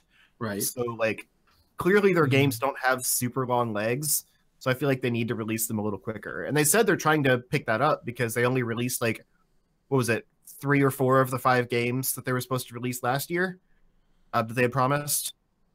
So I think their point was to ramp up mobile production to get more of those games out. I think they said that. I don't know. I'm excited though, even though we don't know anything else about it. I just want the idea of like, you know, like online racing, just like from your phone with strangers and stuff. That'd be super cool. And I wonder, like, if you're on the bus and you're playing this, and some asshole throws a blue shell at you, and it's that asshole sitting behind you, do you start a fight with him? Because I want to know if that's going to happen or not. I think you have anger issues. Possibly. But let's just say I'm in first place a lot, so like I get a lot of blue shells thrown at me, and I hate blue shells. Then be less good. And not my fault to think Mario Kart's RNG shit when you're in first place. Oh, a coin, great, because that's what I needed at this time. You're a mile ahead with 10 coins, and nope, coins and shells. That's it. That's all you get. Not a horn? Not even a horn. No. Okay, fine. Screw me then. But I'd like to see this take more after the arcade games, because those are really solid, but they feel more like pick up and play types. Like I think they're 2 lap races. It's easier to like hop in and out, things like that. They're usually shorter tracks, so I think that would fit this model more. And as long as you don't have to put quarters in, it's still good. The arcade games, it feels like you're not quite getting your money's worth with each race because it's like literally like $1 per race. Wow. But it's still fun. Don't get me wrong. Yeah, I think on mobile it'd work a little better. Even if you have like energy, you know, like they give you like so many energy points a day and you can do that many races and you have to like pay for more. That's still fine. Yeah. Going into another news story. Sorry, I don't have a good transition for this one, but remember that Nintendo dock that we talked about in August? Yeah. Well, there's been an update to the crowdfunding campaign. And so the original campaign said they were going to release at the end of the month in August. They delayed it all the way out until October 2017. And they said they were going to do a redesign because a bunch of other docks have come out since then. Like you could just go on Amazon, search up Switch docks, and there's tons of them. Yeah. So this is just another Kickstarter campaign that went incredibly wrong. People that got their docks later, some of them didn't even work. Yeah, this has just been an absolutely horrible story. Yeah, so that's just an update to the story that we talked about a while back. I honestly just feel bad for the people that actually like funded this thing because it was very timely. Like it came out soon after the Switch did, and they're like, okay, we're gonna fix this dock problem. But you know, Kickstarters take a long time, so bigger companies like Nyko came out in the meantime with really good products. Like my brother has one, I think that's like $35 or something. I keep meaning to pick up and forget. And it's just like a little cord with like a box at one end and then a USB-C at the other end. And you just kind of like, you know, plug it into the Switch and it like rests down. Like it doesn't sit in it or anything. It's just a piece. But it's really portable. It works like anywhere. It's super convenient. And that came out like probably a few months after this Kickstarter got off the ground. And so it's like, it had probably already closed and they had taken the money from people. And then this came out, which I'm sure people were holding out that whatever they had paid for was going to be better. But like the original prototype looks pretty much like what this Nyko one looks like. And so I guess that's why they changed it to avoid confusion. But when they put out a less good product, it kind of seems like they were taking the money and running and just putting out like the cheapest thing they could think of. And, you know, at the end. And so like, I can't imagine like wanting to fund something like this when obviously there's going to be other substitutes. Because again, Kickstarters take a while. Like, look at any game you fund; it's like 3 years later, and they're still giving you updates. The tech world moves faster than that. So it's kind of weird, but I feel bad for him. I would have just waited. Yeah, exactly. Like, I get that people probably wanted this, and at the time, it probably seemed really cool. But you know, with how popular the Switch was, people were going to come off with something half the price. It's just inevitable. So it sucks to the people who did that, who donated, or who gave money for the fundraising. Yeah. And the last news story we have today is, at least I think so, unless you guys have any others, is that Kaz Hirai is no longer working at Sony. Or he's no longer the Sony CEO. Which does nothing. What do you mean? Well, like, he's the CEO, but, like, they're literally going to put somebody else in there, and nothing's going to change. So, like, it's like the presidency. Yeah. Yeah. And nothing that we see is going to change. Fair, but I mean, like, different presidents will enact different things, or CEOs, I guess. Because if you look at, like, I know I'm going to always go back to Nintendo, but if you look at the difference between, like, Iwata, and I don't remember his name, like, Iwata was much more, like, public focused, and this new guy seems a lot more, like, financial focused. So he just wants to do whatever's going to make money. Whereas Iwata was very like, hey, I'm here for the people, you know, like, they've done well under the new guy. It doesn't seem like anything has changed day to day. But I mean, business has changed with new CEOs. It's just, you might not see it day to day, the differences, because it's all behind the scenes stuff. But I think for Sony, like, they're in such a solid place right now, it doesn't really matter unless someone just, like, you know, runs them into the ground, like what's been happening with Microsoft. And even then, Microsoft, I think, is going to see an improvement, but I don't think it's because of the president. So, yeah, there'll be differences, but it's not going to be super noticeable. Yeah, I agree. But there were a few other things that I put in there. Okay, I didn't see them. What were they? The main one was the Mario movie. Oh, yeah, we talked about that, though. We said it was going to be by Illumination. No, we didn't. Yeah. This came out 3 days ago. No, but I think it was probably rumor at the time that it was going to be Illumination, but now it's just, like, confirmed, so... There was no official movie announced before. There totally was. I remember talking about there was talks that they were making they were going to partner with several people. There was, like, with the Universal Studios that we watched. park. No, that was the Universal Studios park that they were announcing, and it was rumored that because, like, that's the same company that does, like, Illumination and all that stuff, that we'd probably be getting a Mario movie. Like, you know, they might go into the whole media stuff and do, like, a bunch of movies and stuff. There was never an official announcement of it. We were just speculating. Right. But it's actually happening. Like, they're making an animated Mario movie from the guys that made Minions. Yeah, that's what I meant. Like, it was rumored before, we were talking about it, and now it's just confirmed. Yeah. Yeah. It's still news. Just get Charles Martinet to do Mario and make Peach badass. And yeah. The main thing I'm worried about is the voice acting. Like, how are they going to handle the characters that way? I just want John Cena to voice Mario. And but then how can we see him? I want to see Mario. But you can't see him. I mean, John Cena voiced Ferdinand, and no one saw that movie. Look, all I'm saying is, I want this movie to end with Mario having defeated Bowser, walking into a dark lit room, and there's and there's Pit from Kid Icarus. He goes, "What are you doing here? I want you to join the Smash Brothers initiative at the end of the movie." Yes. That's how they should do it. Just do it. Like, that's the beginning of Nintendo, and just build it up to a Smash Brothers movie. Do it, Nintendo. I, like, legit would cry if they made a Metroid movie. Like, I don't necessarily want a Zelda movie because I don't think they could do it well. But, like, Metroid is so visual, and, like, I feel like it's simple enough that you could really do some cool stuff as far as, like, making a space epic. So, like, if this is the start of, like, you know, putting Nintendo properties into movies, sure, Metroid would probably be down the line, but that's what I would be most excited for. But I do love your idea. Not necessarily Pit. That's kind of weird. You know, what it should be? It should be instead of the Smash Brothers initiative, it should be the Game Master initiative, and then it's a kid. He flips his hat around. It says N. And it's Captain N. Game Master. Yeah, that would have been fun. Yeah. That's way more obscure, though. Yeah. Who the fuck is that? That was a cartoon, wasn't it? You can get Mega Man. But no, it's like, if you think about Mario, like, the first thing you don't think about is story. So, like, they can have a really funny, like, you know, fun visual movie, but yeah, I don't, like, the story and, like, the voice acting is one area that's never really been touched on in Mario games. Right.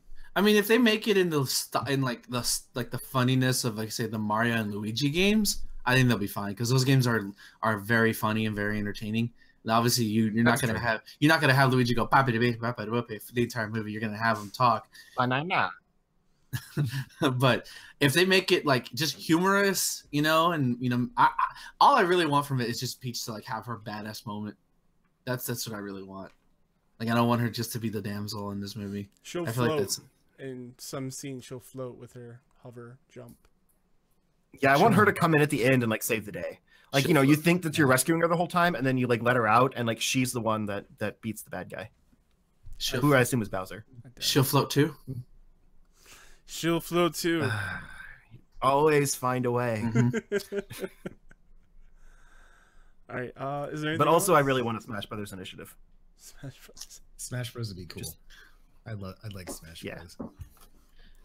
No, it'd be Captain Falcon who would be there, not Pit. That's who. Because with me, That's perfect. I liked playing the story mode in what was the one on Wii? Brawl? Yeah, Brawl. Yeah, and I was like, oh, wouldn't this be cool if they actually like made this like? Because I mean, you know, there'd be like a little scene, like no dialogue, obviously, but like I was like, oh, that's cool that they like put like that work into like these little cutscenes and stuff. That'd be cool if they actually made the kind of like a feature length thing or like a something like that. So that'd be cool. Yeah. Yeah. People crapped on that mode, but like it was legit. Like that was the best single player mode that's ever been in a Smash Bros game. So like, sure, it's weird. Easily. Yeah, it's basically a Kirby game, but with Smash Brothers characters. Yeah.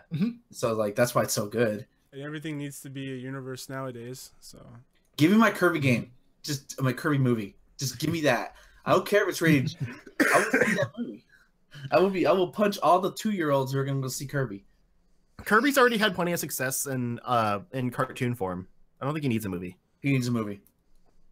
I want to see. I don't know. I want to see badass Meta Knight. I want to see Waddle Dee being adorable. I want to see the big flying ship. Give me all Again, that. you can see all that in the cartoon. No, not the same thing as a movie. I mean, it kind of is when it's an animated movie. No, big screen, popcorn, not the same thing. All right, whatever. Anyway, I just want to end with there was rumors a while back that they were making dang it, Dad, it's bad cut.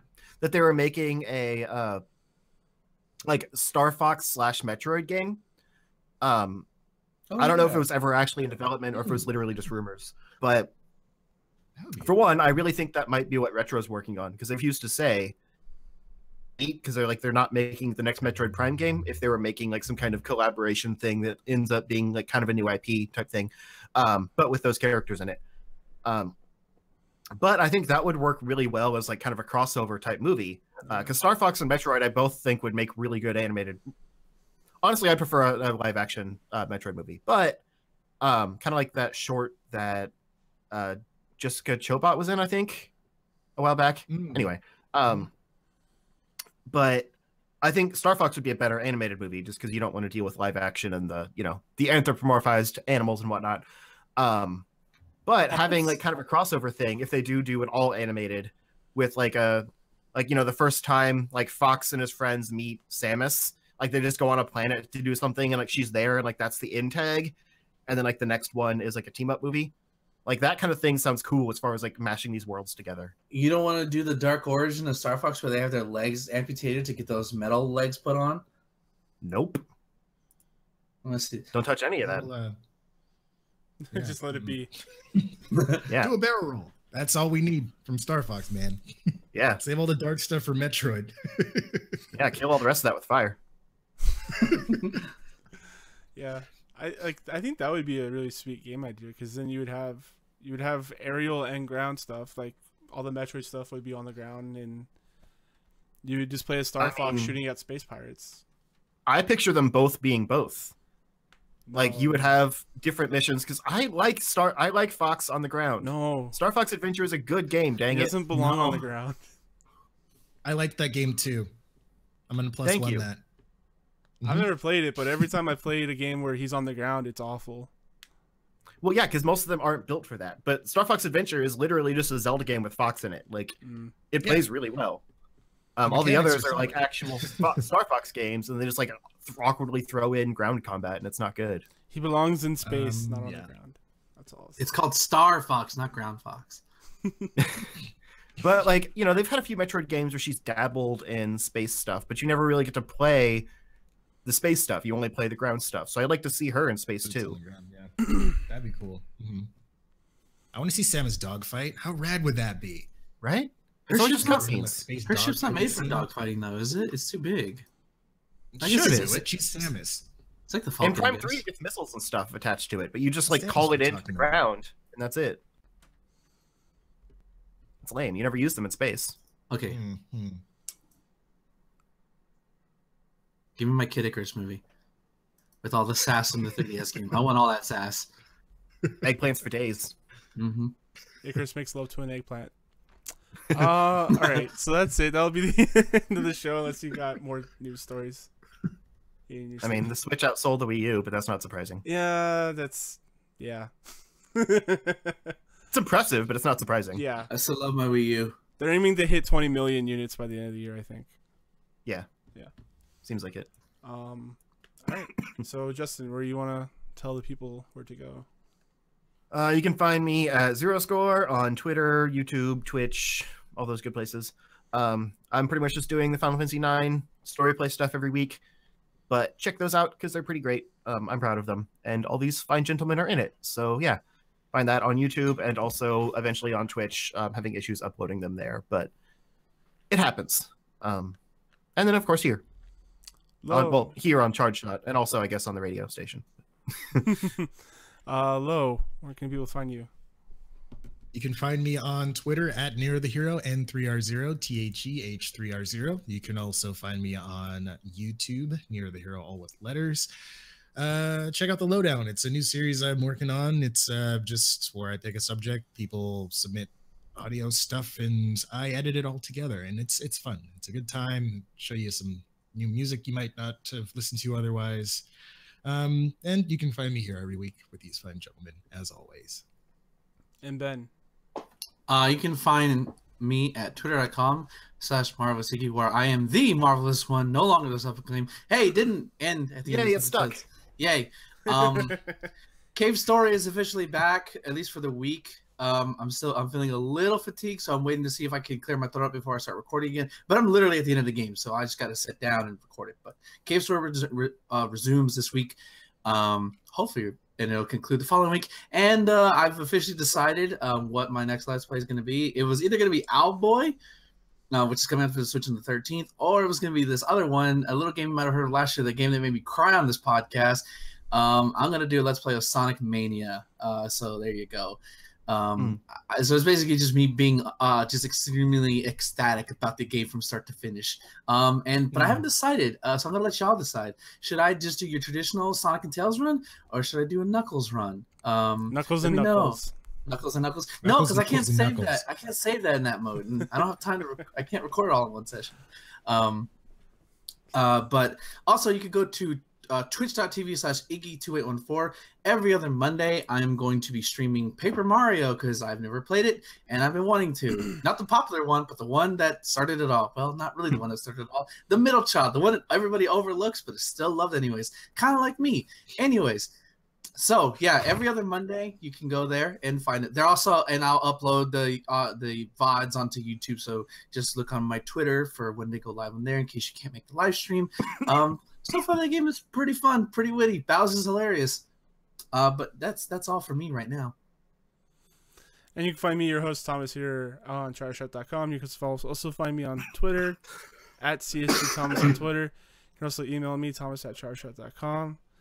And I need to go eat some food, so let's... Same. Yeah, I'm hungry. Lunch. I'm hungry. Bye, everybody. This will be really Bye-bye. topical at 10 a.m. on a Tuesday. Well, it'll be 11 a.m. here, and then it'll end at 12 or somewhere. Yeah, but it's a Kansas City station, so... It's an internet station. I mean, I know, but I'm just saying, like, the time zone that it's streamed from. Starving. The best time zone. I'm starving. As soon as we started, my sister texted me, lunch is made. I'm like, crap. I actually forgot I also played Owlboy this week. Yeah, I also played Monster Hunter World. Last week. but I think it was like I played it over the weekend, and I always get that kind of timeline confused. Yeah. I also played Monster Hunter World, and I didn't want to say anything yet. Because it's not good. I'm still going through the tutorial phase. I mean, I heard it's really good. Which is like 4 hours. I'm I know. enjoying it, but It's Dark Souls meets Jurassic Park. What more do you want? I don't understand the Monster Hunter scene, so I finally understood understood the mean- the loop of like killing monsters and making items and stuff. So Yeah, that's the thrill. Like you fight these gigantic creatures, and that's the thrill from it, and you get good shit out of it. yeah, it's a pain in but the it's ass such a- though. loop. Like it's I love that all you hunt. do. I mean, Story that's mode. like, yeah. I mean, like, this isn't even with a fighting game though. Like, all I do is just go online, play a dude. That's it. Yeah, I don't really like fighting games either. I like the story modes in fighting games. Not really good Yeah. ones. Are the monsters interesting? Like the